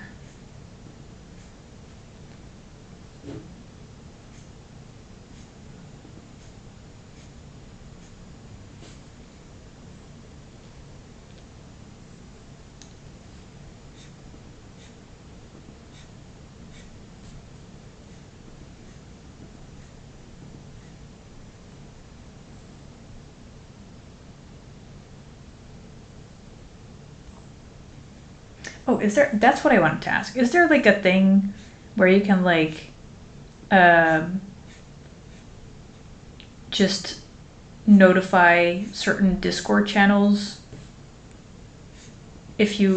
once you start streaming, because I think I've seen Zillustrator do that, I think, but I'm not sure how he does it. But that would be handy, because I just realized that I forgot to put the fact that I'm streaming on certain Discord channels.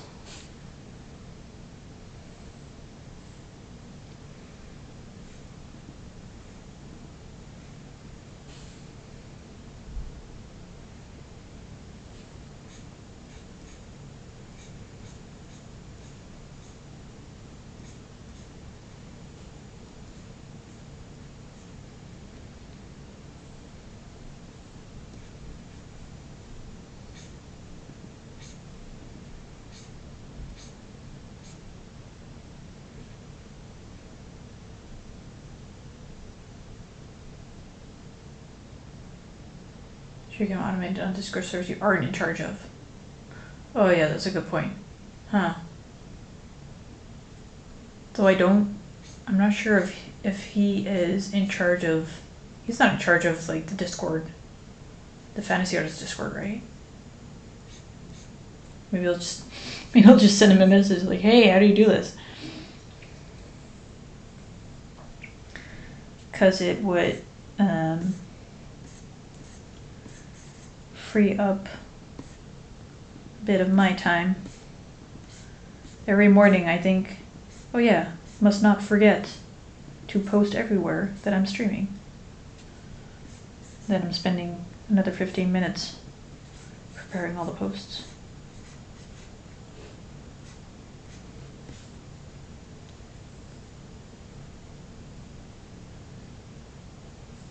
Maybe he is, I don't know. It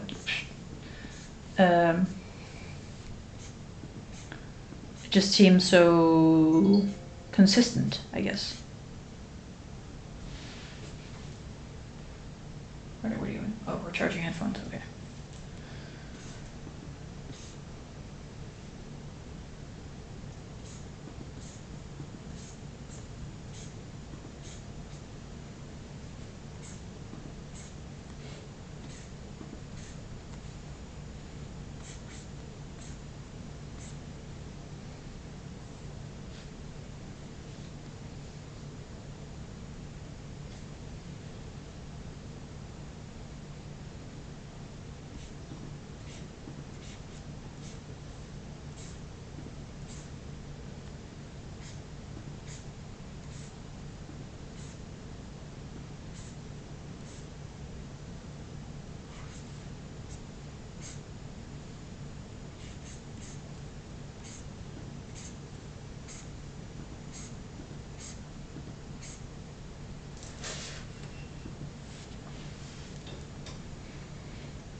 So are there any things that you guys like to see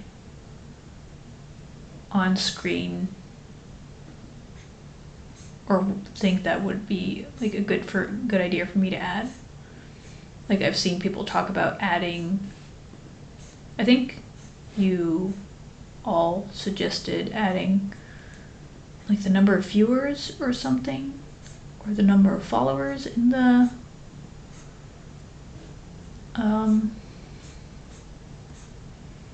like on screen in some kind of widget. I've been thinking of just adding the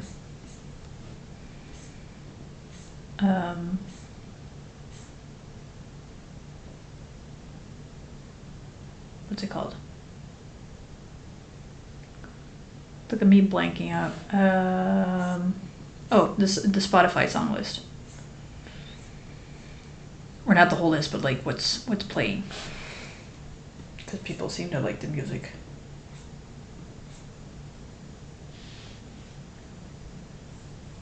Oh yeah, I do have alerts, but I guess I haven't had a lot of follow thing. Hey Adam. Happy New Year holidays. No, but I do have an alert up unless it's broken again. But I do have an alert up for new followers. But I just have had mostly people following me when I'm not streaming. So we haven't seen that one in action yet.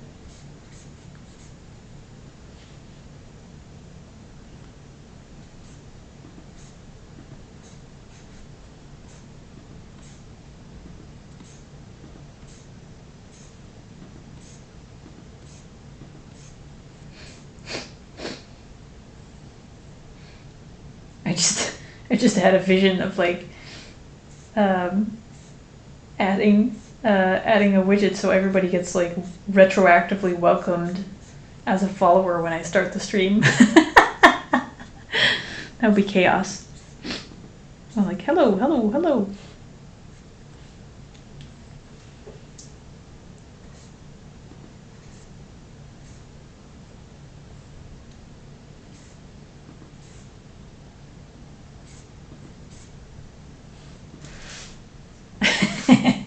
Well, I mean, I don't get that many new subscribers when I'm off. Though, 87. I have to say, I am pretty impressed by that. I had not expected that. I had honestly expected to be stuck at 20 followers forever. But I blasted past that.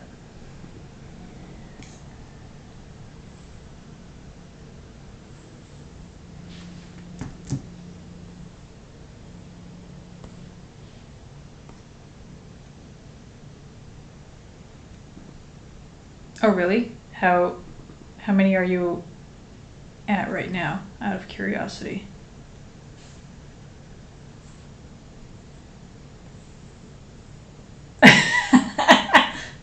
Suffer.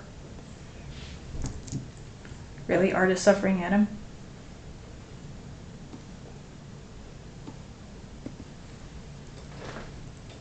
Oh.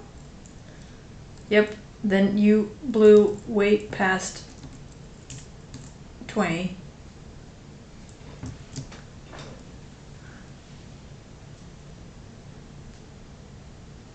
Good job. Yeah, that's the same. Like I was, because Twitch has like the thing that you need to stream 7 times in a month to get like 2 affiliate. 5-6 hour streams. Jesus, Adam. I would not have the social energy to do that stuff.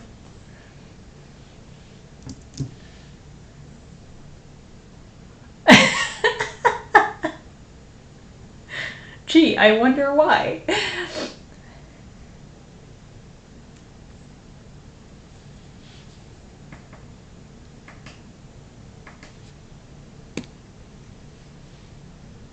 Oh, okay. So it wasn't you doing art all the time. Okay. Still, though. It does require like a certain amount of like being aware of what you're doing and like keeping productive. You can't suddenly like go off and look at Twitter for 15 minutes if you're streaming. Then people are gonna wonder like, what the hell are you doing?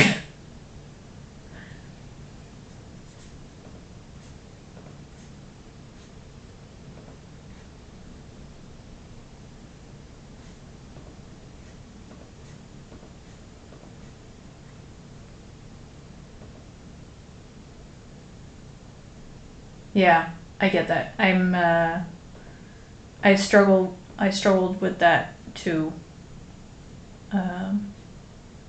Where I was like, I'm still wondering like, what if I have a really, I mean, I guess I'll just cancel the stream, but at that point, but I was gonna say, what if I have a commission that I need like to work 5 days a week on, but I can't stream it? Then, you know, I guess I'll cancel the stream and do it again next week.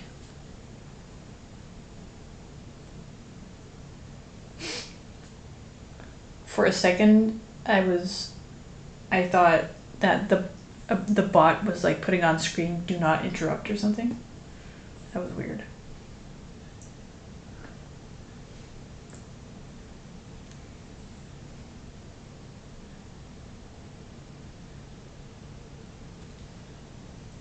A bunch of work at the early ideation stage of no lecturing because a lot of it can be just looking at shit online and reading up. Yeah, exactly. It's the same reason I don't stream like the sketching part of the comic, just because I'm just figuring out so much stuff and looking at other comics and how do they handle these kinds of camera angles, and how do I like this, how do I like that. Lots of writing stuff down. And also it just takes a lot of concentration, you know. Like I said, I said it early in the stream, like I just need, and even now when I'm just inking, which just doesn't take up too much brain power, I still sometimes have to like stop talking because I cannot draw a line and talk at the same time.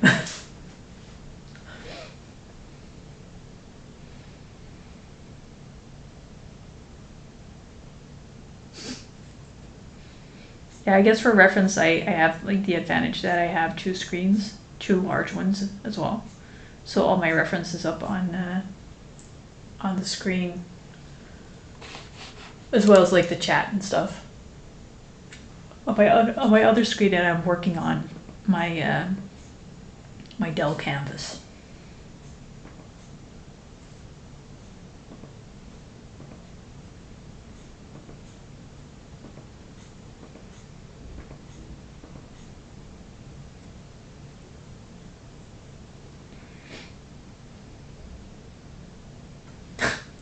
Do you think you could ever go back to a single monitor after having experienced the wonders of a second monitor?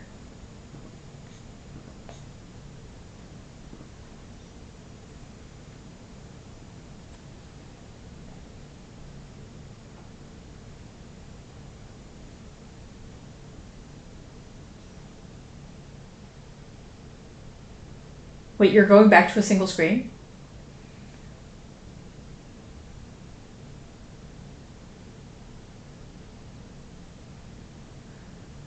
It's like me when painting minis. If I try to hold a conversation while holding a paintbrush. Yeah, exactly. It's like having hobbies while talking to others is fun, but sometimes you just need just some concentration. No talking, just concentration.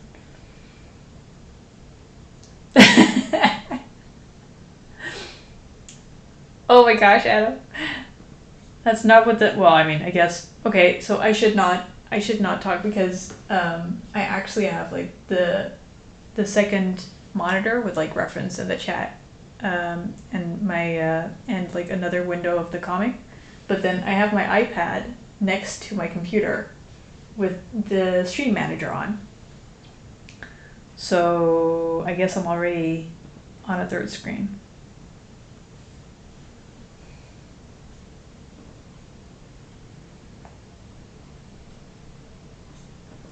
Though 4 monitors, my desk wouldn't be able to handle 4 monitors. So I guess we're forced to stop once our desk space ends. Yeah, exactly. That's exactly what I was saying.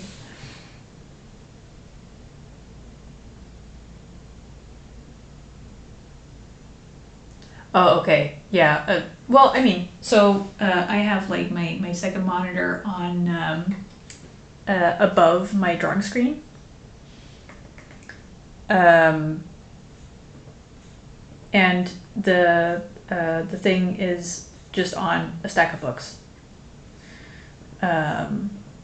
So it's not like I have a super proper setup for my stuff, except for my father-in-law made the mount that I use for my Dell Canvas, which I have on like an Ergotron arm, so I can move it around a bit.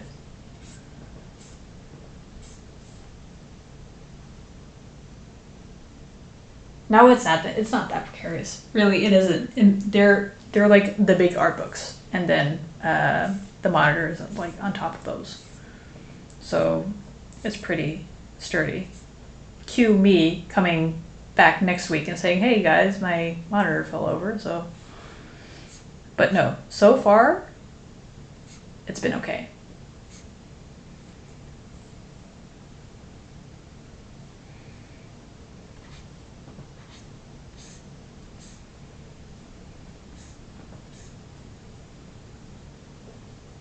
Yeah, exactly.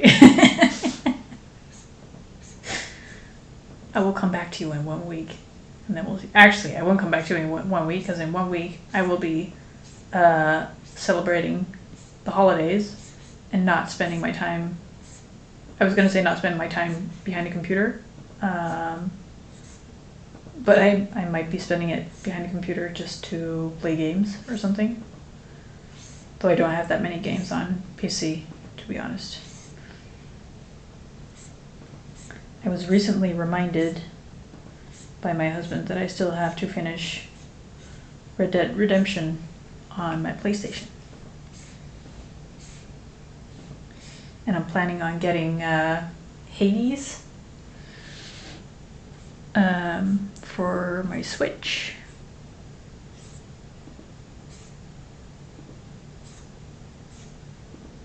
I just like to be, like for gaming, I like to be away from the PC just so I can like get away from my work environment and just hang downstairs on the couch.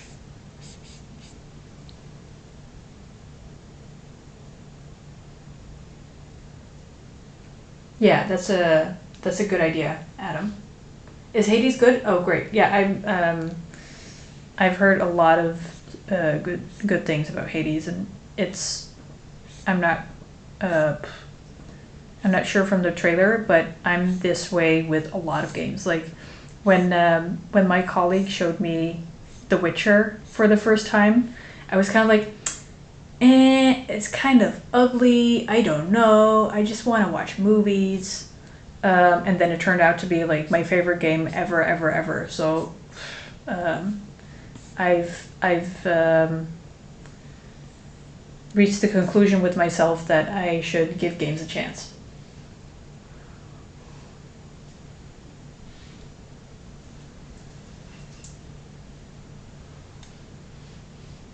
Oh, good. Yeah, Hades does seem like it's really well suited for Switch.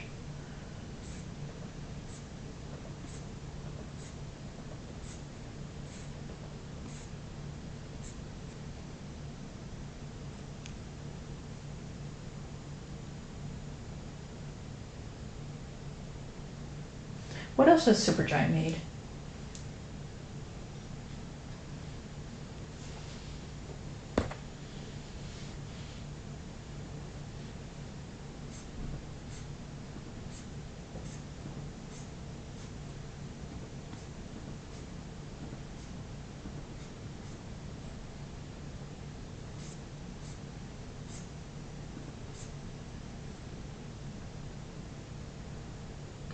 I don't know those. Don't laugh at me, but I don't know those. Maybe if I see the trailer or something.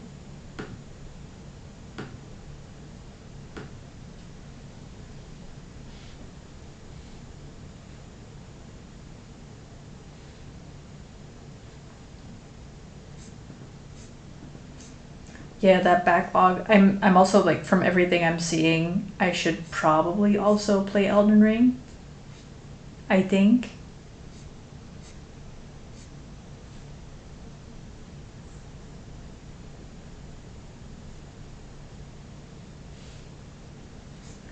And there's so much stuff coming out. I also still need to watch. Oh, I forget the name. When we were talking about Firefly.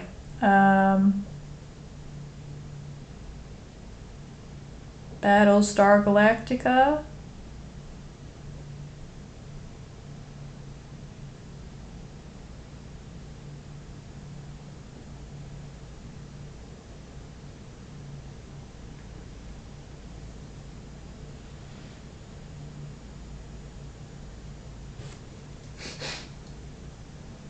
Say goodbye to 150, 200 hours. Yeah, um,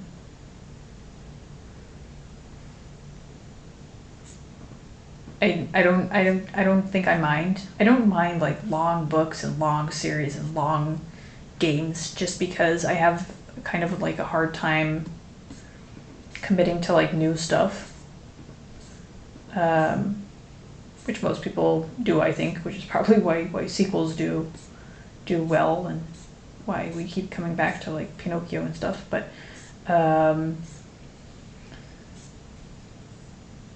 for that reason, I do like I do like Witcher, just because you get to be in that world for a really long time before you have to say goodbye to it again.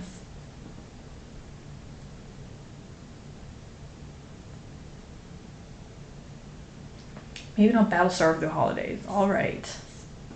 Well, honestly, I was gonna say when it's like my own. I don't mind dark stuff, dark storylines, as long as it's not like me needing to go through it. Though I have kind of, after I saw, what's that war movie called? I think it was 1914 movie. Is it 1914? It was like the one long, where it was like a whole one long shot. There were no cuts.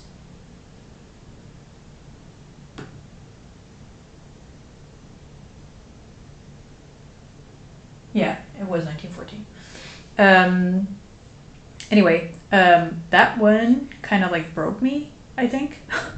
That was the point where I was like, I don't know if I ever need to see another movie about world wars again, because I know how horrific war is. I'm not sure if I need to be reminded of that every time.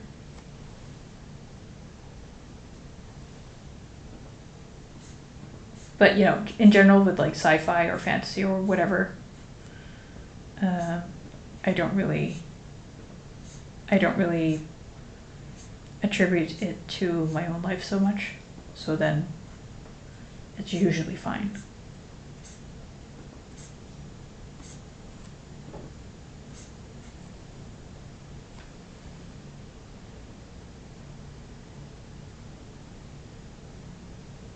Yeah, 1914 is the one where he's got to deliver a message.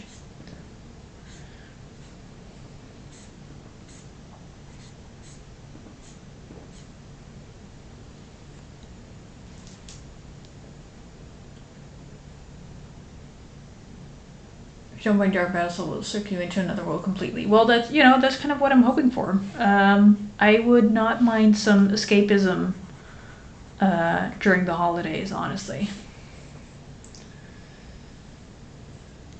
I'm going to do like a soft social media break, where I will probably like designate maybe an hour a day to just being on social media, and then take everything else off of my iPad or iPhone or phone in the meantime, and only like still be logged in on my PC, and then I'll just sit behind my PC for like a half hour or an hour a day just to kind of like keep up to date on whatever happens, or like be able to post throughout the holidays, and then the rest is gonna be just me being offline, reading books, playing games, spending time with family, which is starting tomorrow.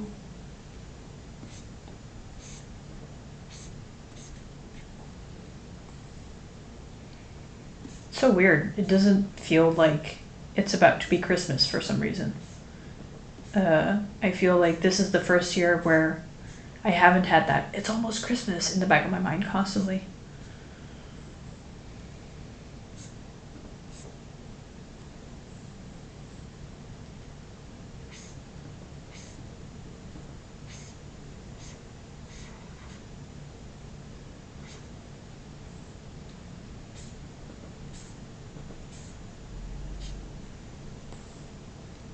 Isn't it weird? Why is that this year? What's about this year that has that effect?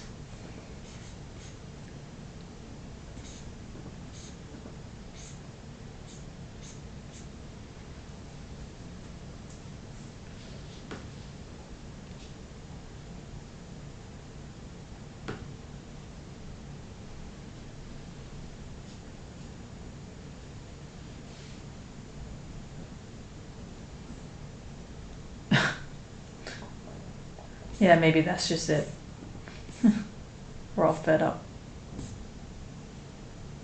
Maybe it's just, I feel like during the holidays, a lot of, or like in the lead up to it, a lot of work kind of like falls still, where people are like, oh, I need to finish this now because I'm going away for the holidays, or oh, we'll start this up after Christmas.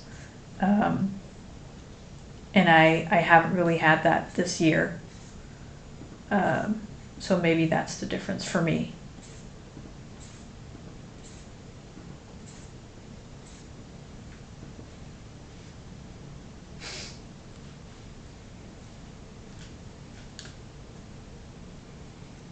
And maybe it's like with the whole AI stuff, there's so much happening again that it feels like we're not winding down for the holidays.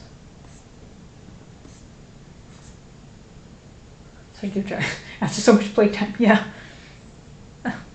It does feel like 2019 was 2 seconds ago. Though, are you still in the States? Is it still like a big worry?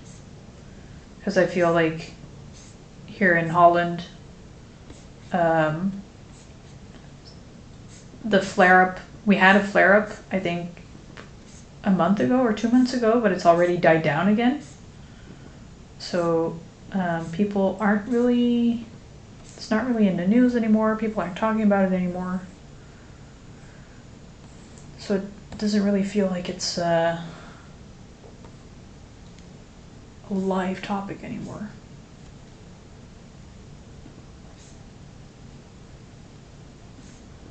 Maybe that's different in the States.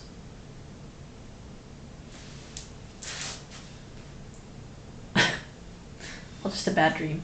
Oh man. I wish for all those people still dealing with long COVID, or who lost family members.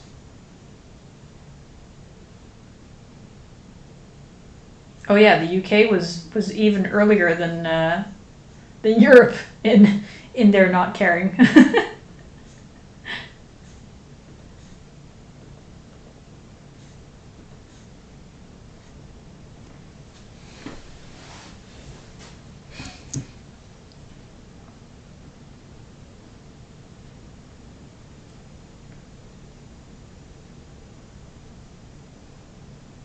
Oh yeah, I get that.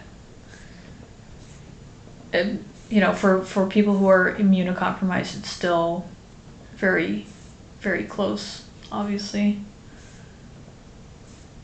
Which like sucks. I mean, I was talking to an old professor of mine. Like we had a reunion planned this summer with our old college, and I would have loved to have seen one of our old professors and like talk to them, but he wasn't coming because his wife is immunocompromised. So he, he was like, I can't go to these kinds of events because, well, I have to keep her safety in mind. And I was like, how, I was kind of thinking like, when does that end? Because it seems like COVID is still, it's going to be around. And what are people going to do to live their lives if they're immunocompromised?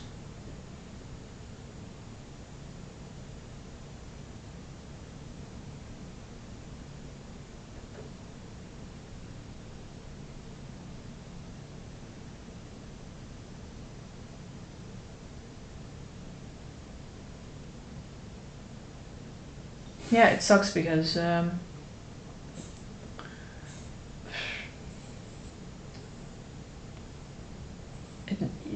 it always, I can also imagine it like people being judgy over it, Yeah, exactly, because it's going to put up borders for people.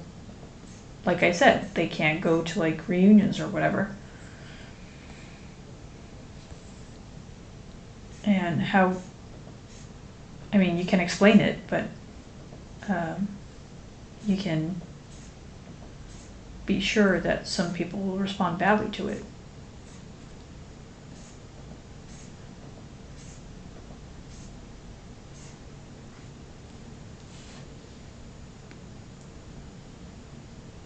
But yeah, we're also having RSV. What's that?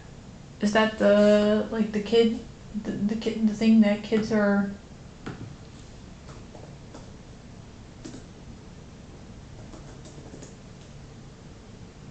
Yeah. Yeah, exactly. RS virus. Yeah, we're having a flare up here too.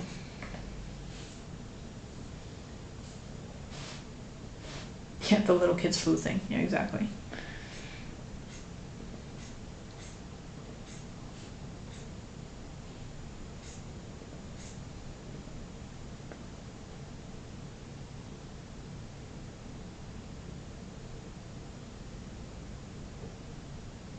Oh, but schools are actually closing. I hadn't registered that yet. Schools are actually closing again. We're having a flare up too in Europe, or yeah, in Europe I think, because they were talking about not just us as Dutch people, but also surrounding countries. But they're not closing schools. I think because they're too worried about. There have been a lot of reports about kids' mental health and their social development not being good enough because of schools closing. So I think that's their priority right now.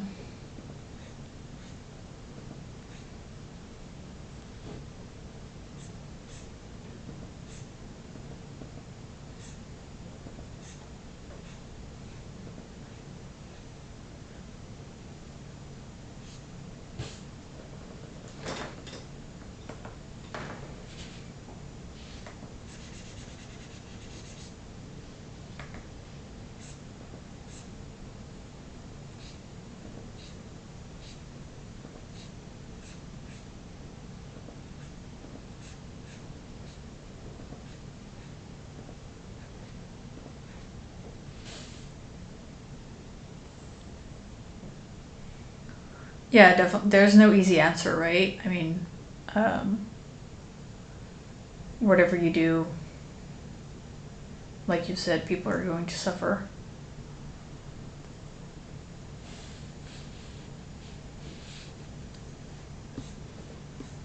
And there does not seem to be any like right solution.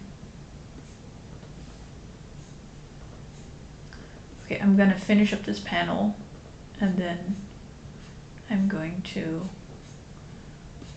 head off because it's 5:30 here, getting near time to make dinner.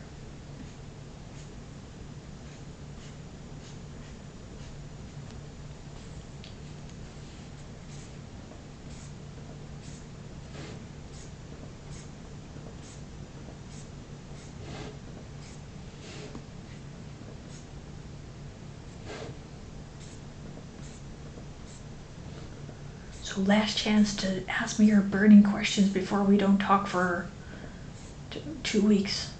Well, don't talk. I'm not gonna ignore anyone, but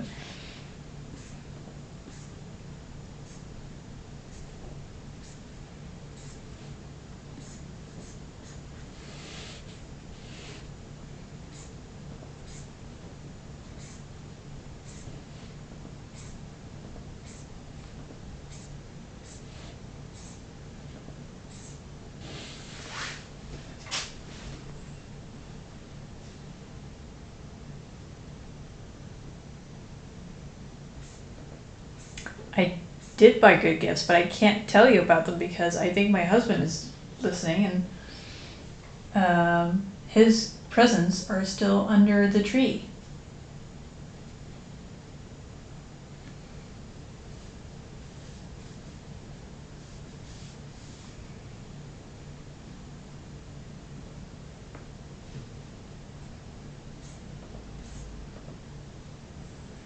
Though we did already have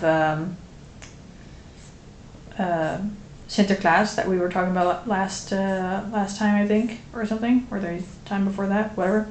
And we did like most of our gift giving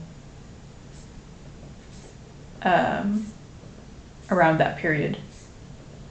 And we also happened to have a lot of birthdays this past week.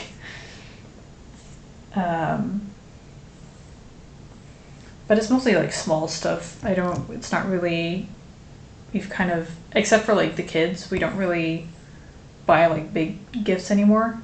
Sometimes I see people like post on Reddit like, oh, this was my Christmas gift, and then it's like an iPad or whatever, or an iPad Pro. Like, what? How is this a Christmas gift? Birthday gift maybe, but definitely not a Christmas gift. Though parents for their kids, you know, they get to still get some good stuff for Sinterklaas.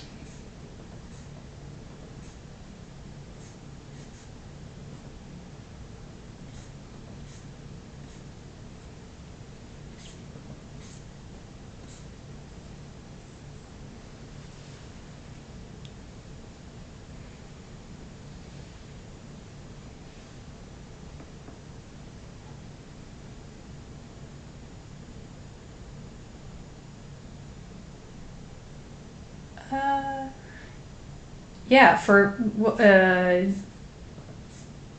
me, for like my family, we do bigger presents for birthdays, and then Sinterklaas is like kind of like small-ish gifts, but then for kids, you know, who are still a bit younger, still believe in Sinterklaas, they also get some bigger gifts. And then Christmas isn't really gifts. It's more just food and spending time with family. And then we do, like with my husband, we did get each other a gift or two, apparently, judging by the amount of presents under the tree. But it's not really like the whole family thing where we do our gift giving during Christmas. So yes, I would say in terms of like getting gifts, birthday is definitely the most lucrative. That's where you get to ask for the stuff like, hey, you want to help me out? Get me this.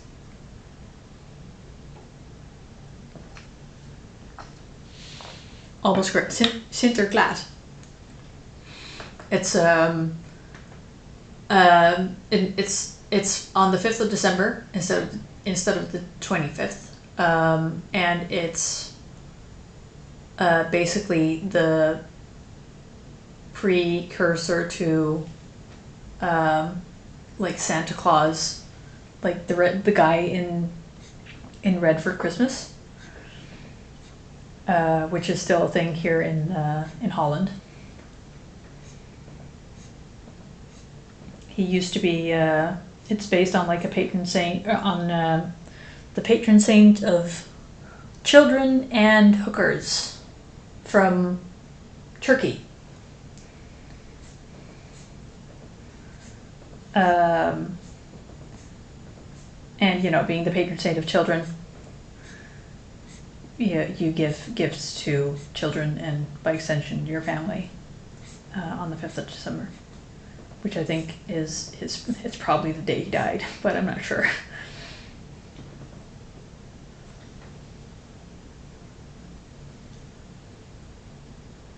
Food and time feel like the most important things to me. Yeah, exactly. That's the older you get, the more it's like gifts, you know, like everything I want I already buy for myself, so I don't really need gifts. I just need to like spend time with you and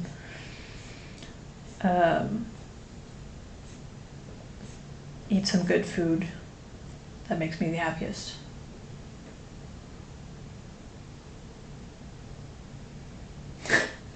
Why is that so funny that he arrives from Spain, Nika?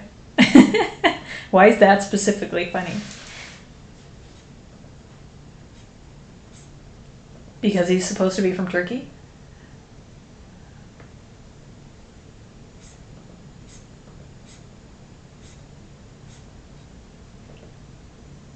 I think, you know, as far as most kids are concerned, at this point, I used to think he was from Spain instead of Turkish. It was just, I learned later on from some kind of museum expo that he's actually based on a patron saint from Turkey. Oh, yeah, okay, that makes sense.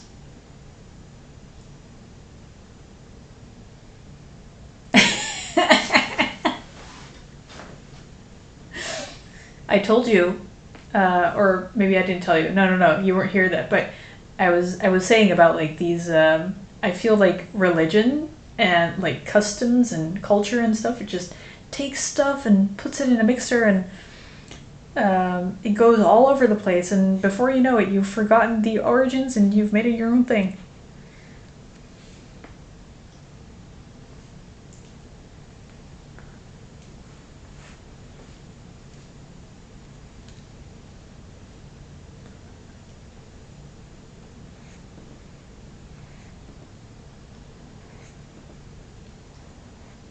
But yeah, I think that's what like Santa Claus is based on from the North Pole.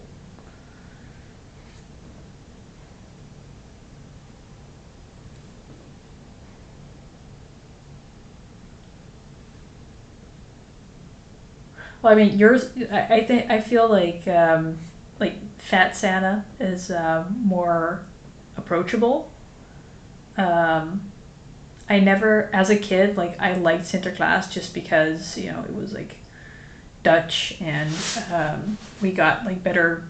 We actually got presents at Sinterklaas, but I didn't feel more attracted to the guy himself. You know, um, in the sense that yeah, I didn't feel like I wanted to sit in his lap and tell him all the presents that I wanted per se. I thought it was kind of scary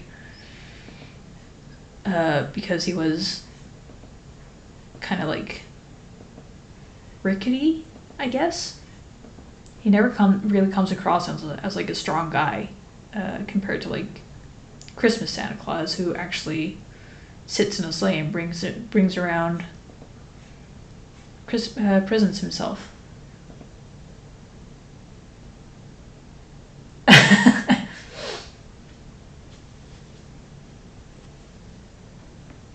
Santa lore. I love that. Yeah, exactly. And I've always found religion, I guess, a little intimidating and scary. So maybe that's why I also have like less affinity with the guy himself.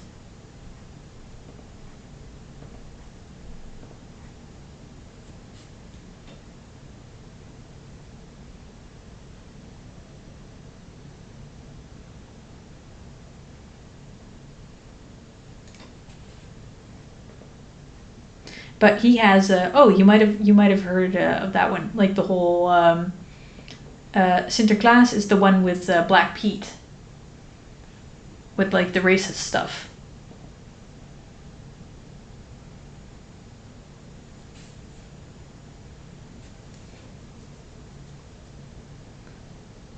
Haven't you heard about that one? Like the Black Pete thing?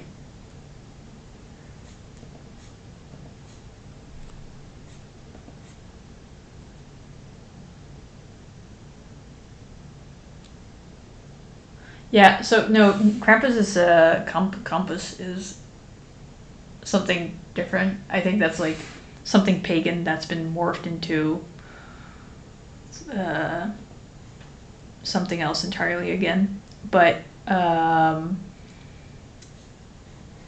Black Pete, which is why like Sinterklaas is getting a lot less popular here. There was some controversy a couple years back when I forget who it was, but I think it was like a UN ambassador from the States who said like, "Whoa, Dutch people are super racist because they celebrate Sinterklaas, which has Sinterklaas, like the guy in the red toga and stuff, but then he has helpers who are black." Um, which has completely disappeared from, well, not completely, but just about disappeared from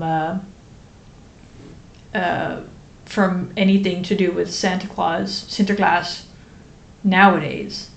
But it used to be pretty big until about 5 years ago,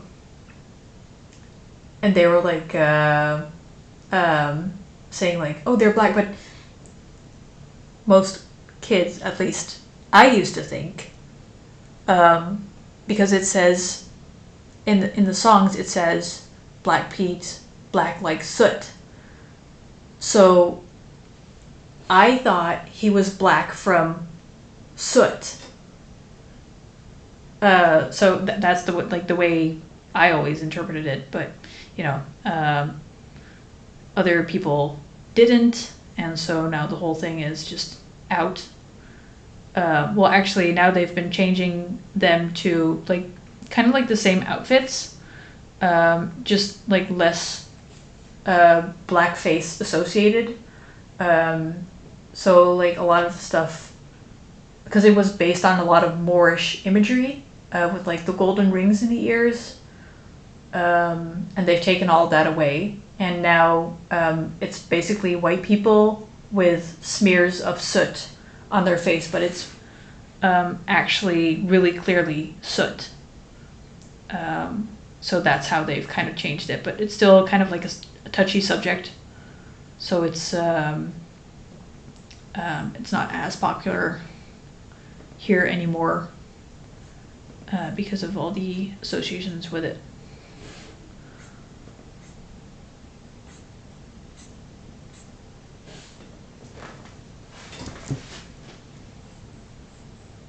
But my point was going to be, I like those guys because they were always fun and like throwing out candy and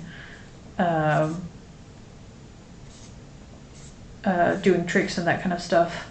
So they were way more approachable than Sinterklaas, the guy in the toga.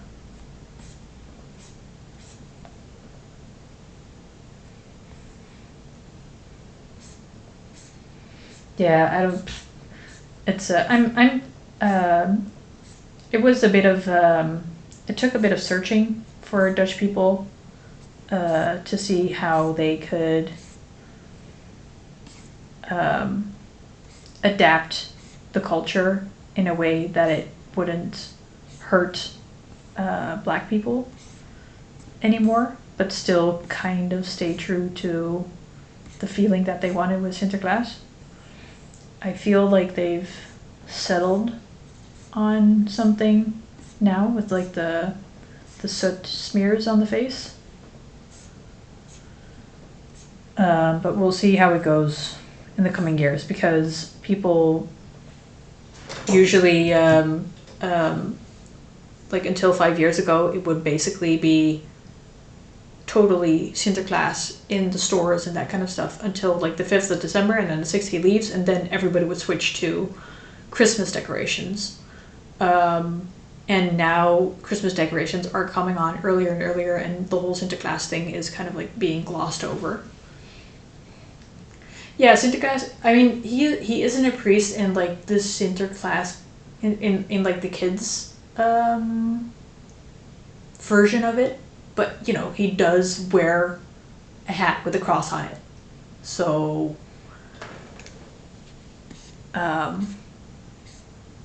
he definitely has the imagery to go with it. But he's just like a way in all the in the way people play him. He's just like this wise old man, you know. And like I said, kind of fragile and never really like jovial and energetic like Santa Claus or Zwarte Piet. So it's not really as fun for kids to engage with him.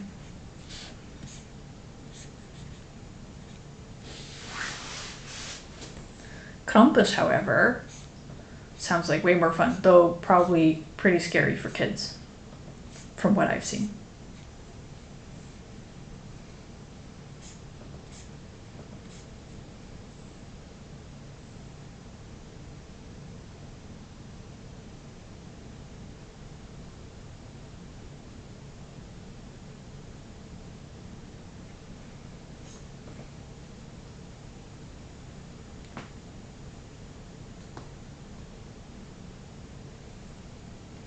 Yeah, exactly. I mean, it makes sense, right? Because he's, like I said, he's the Saint Nicholas was the patron saint of kids.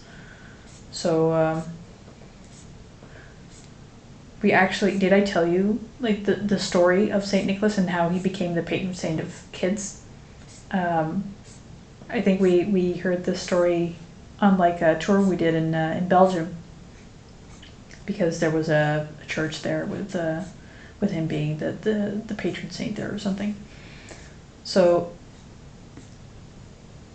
I might be paraphrasing, but the gist of it was that there was a butcher and he needed meat for his pies, but there was like a famine going on or something, or he just couldn't get the meat to go into the pies, so he went all Sweeney Todd and chopped up the kids to go into the pies, like orphans probably.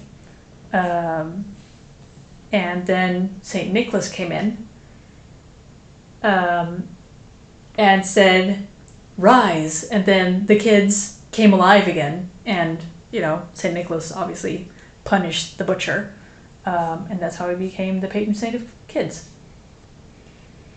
Yeah, right. I think the tour was called The Dark Side of Ghent.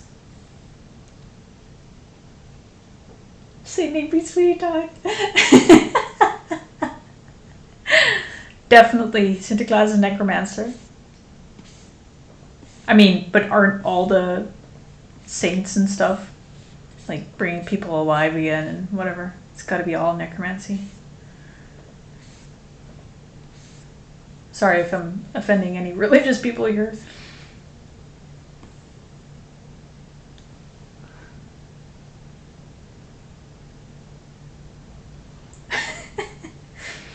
But that's why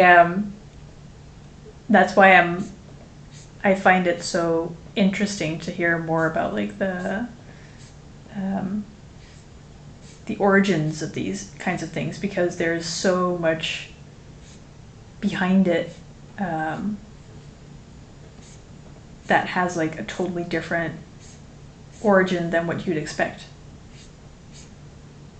Like with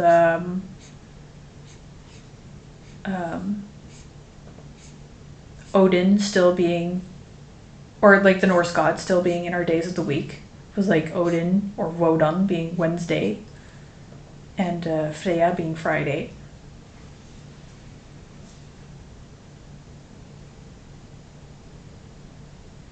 So we're going to celebrate St. Nick the Necromancer of Children. You're a bit late. Next year, 5th of December, then you can participate in this necromancy feast.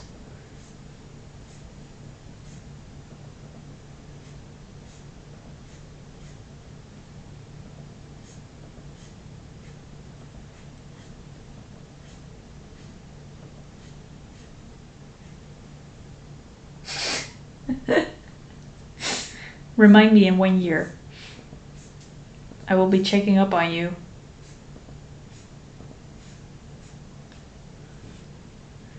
Is Adam celebrating Necromancer Day?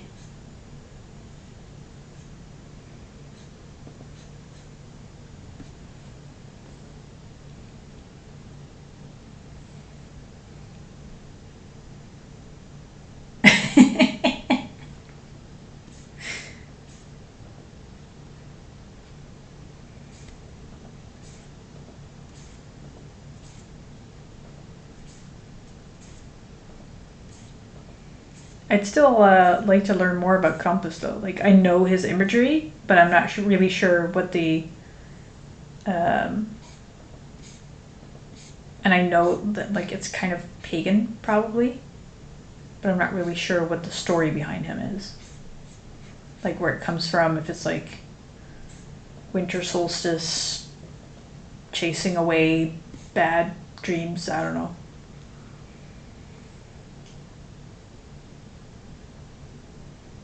Yeah, Adam, paint it. Well, I mean, with Saint Nicholas being a saint, there are probably paintings of this. There have to be.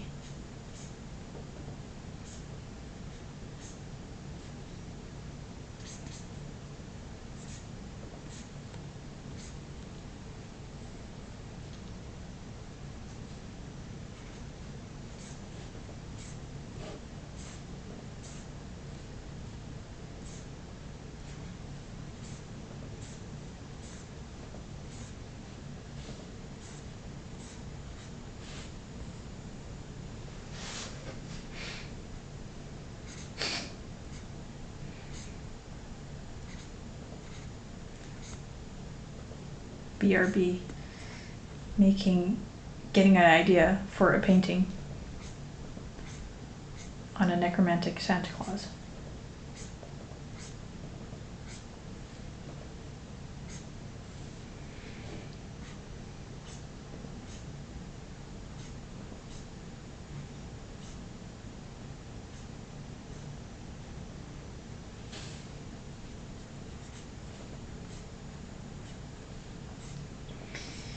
Man, these panels are taking ages. So many people in one scene. I don't think... No, that's not true. I was gonna say I don't think there's ever that many actual important people in the scene anymore, but that's not true.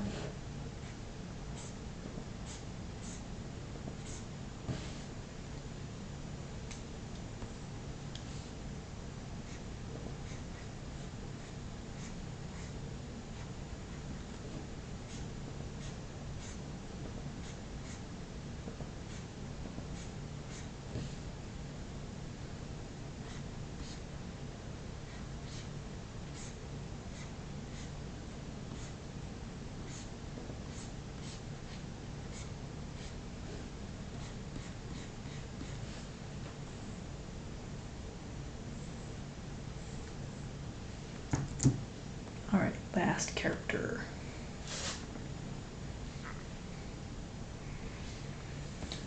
Then there's 2.5 more pages to go before I'm finishing up the scene.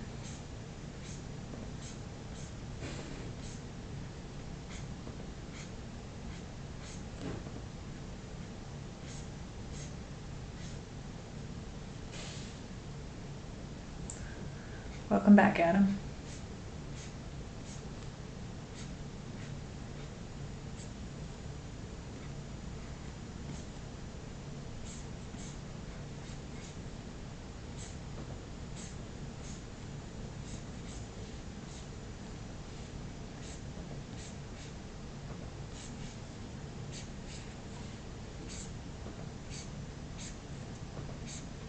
I actually still have to think what I'm gonna do with streaming once I finish inking, because I'll probably need some time to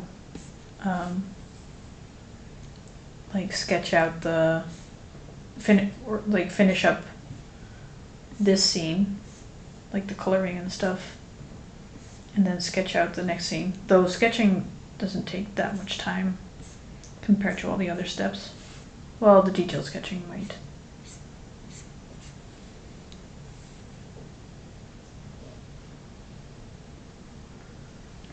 How has the comic been going?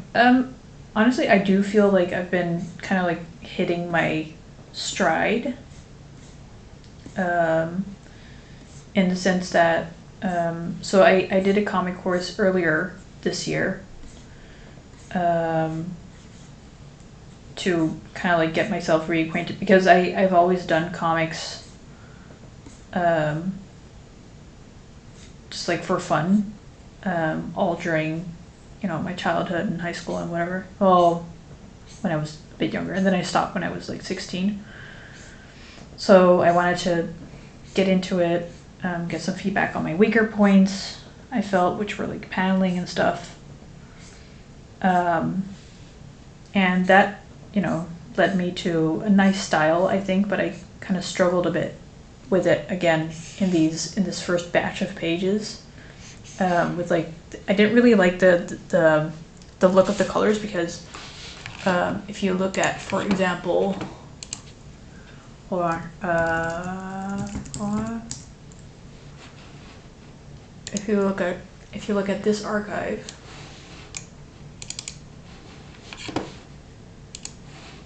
it just looks so beautiful and so consistent. Like the whole thing is just one big color script, you know, like they do for animated movies sometimes, or all the time, I mean. And I really wanted to, you know, get that same effect for my comic, which I didn't feel like I was achieving with these first pages. But now with this page, I feel like I've done like the shading for one page of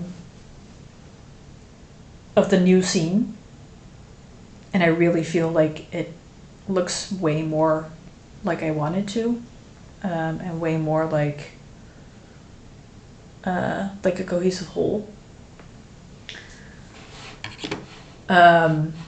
which I'm proud of. So I hope I can you know, keep that going. When I finish these pages, do we get a special extra Twitch stream to celebrate? I mean, I would be open to it, but what would I do? Like, I think that's my issue with most of these things, is like, I'd like to, but I don't know what the hell I'm doing. Just talk, hang out, or I don't know, draw something else.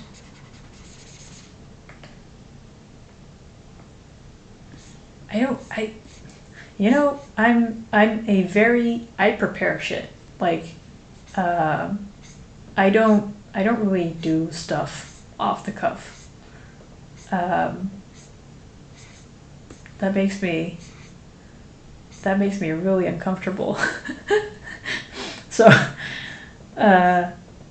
when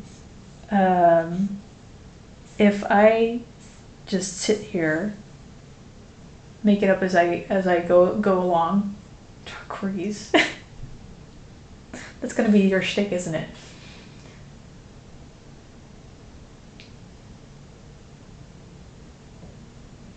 Hades Witcher stream. No, because Witcher is on my PS4, so I wouldn't know how to stream that. And Hades is gonna be on the Switch. Also, like, that's I was thinking, I had the same. You know, the funny thing is, I used to draw. I used to play World of Warcraft with Seppins, and his clan. I think it was called. But the thing is, like, I was in the clan because it gave you like some perks, I think, which was convenient. But I never made like friends there because like gaming time was like my alone time. I do not have to worry about what anybody's saying time. So I would never look at the chat except for like getting quest lines. I remember multiple instances of me just gaming and then suddenly seeing that people were like talking to me and I never responded. So they thought I was being super, what's it called? Like, I don't know what else to call it, but like elitist towards them. Like I didn't want to talk to them, snooty, which was just me like not seeing the chat.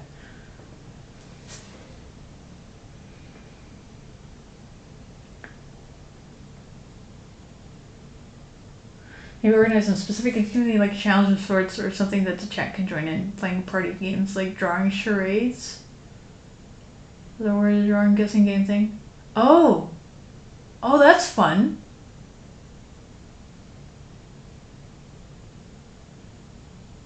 Oh, that's fun. Okay, I'll think on that. That's a really good idea.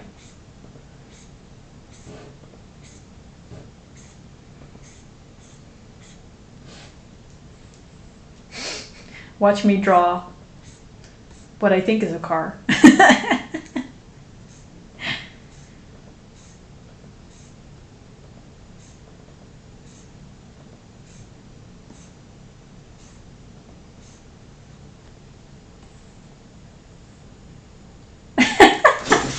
Seppins, Puck, now you spoiled it already. Now we can't draw it anymore.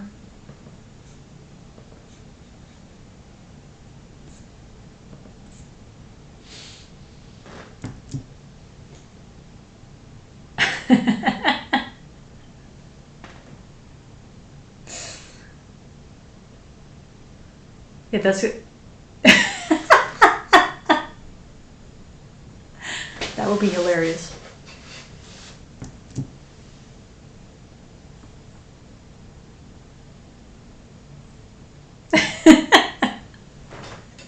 Okay. Nobody in this chat can participate anymore because you're going to know all the answers. Yeah, time to make dinner. I finished the panel, so I am going to head off. Though, this was really fun, you guys. Thanks for keeping me company. Bye.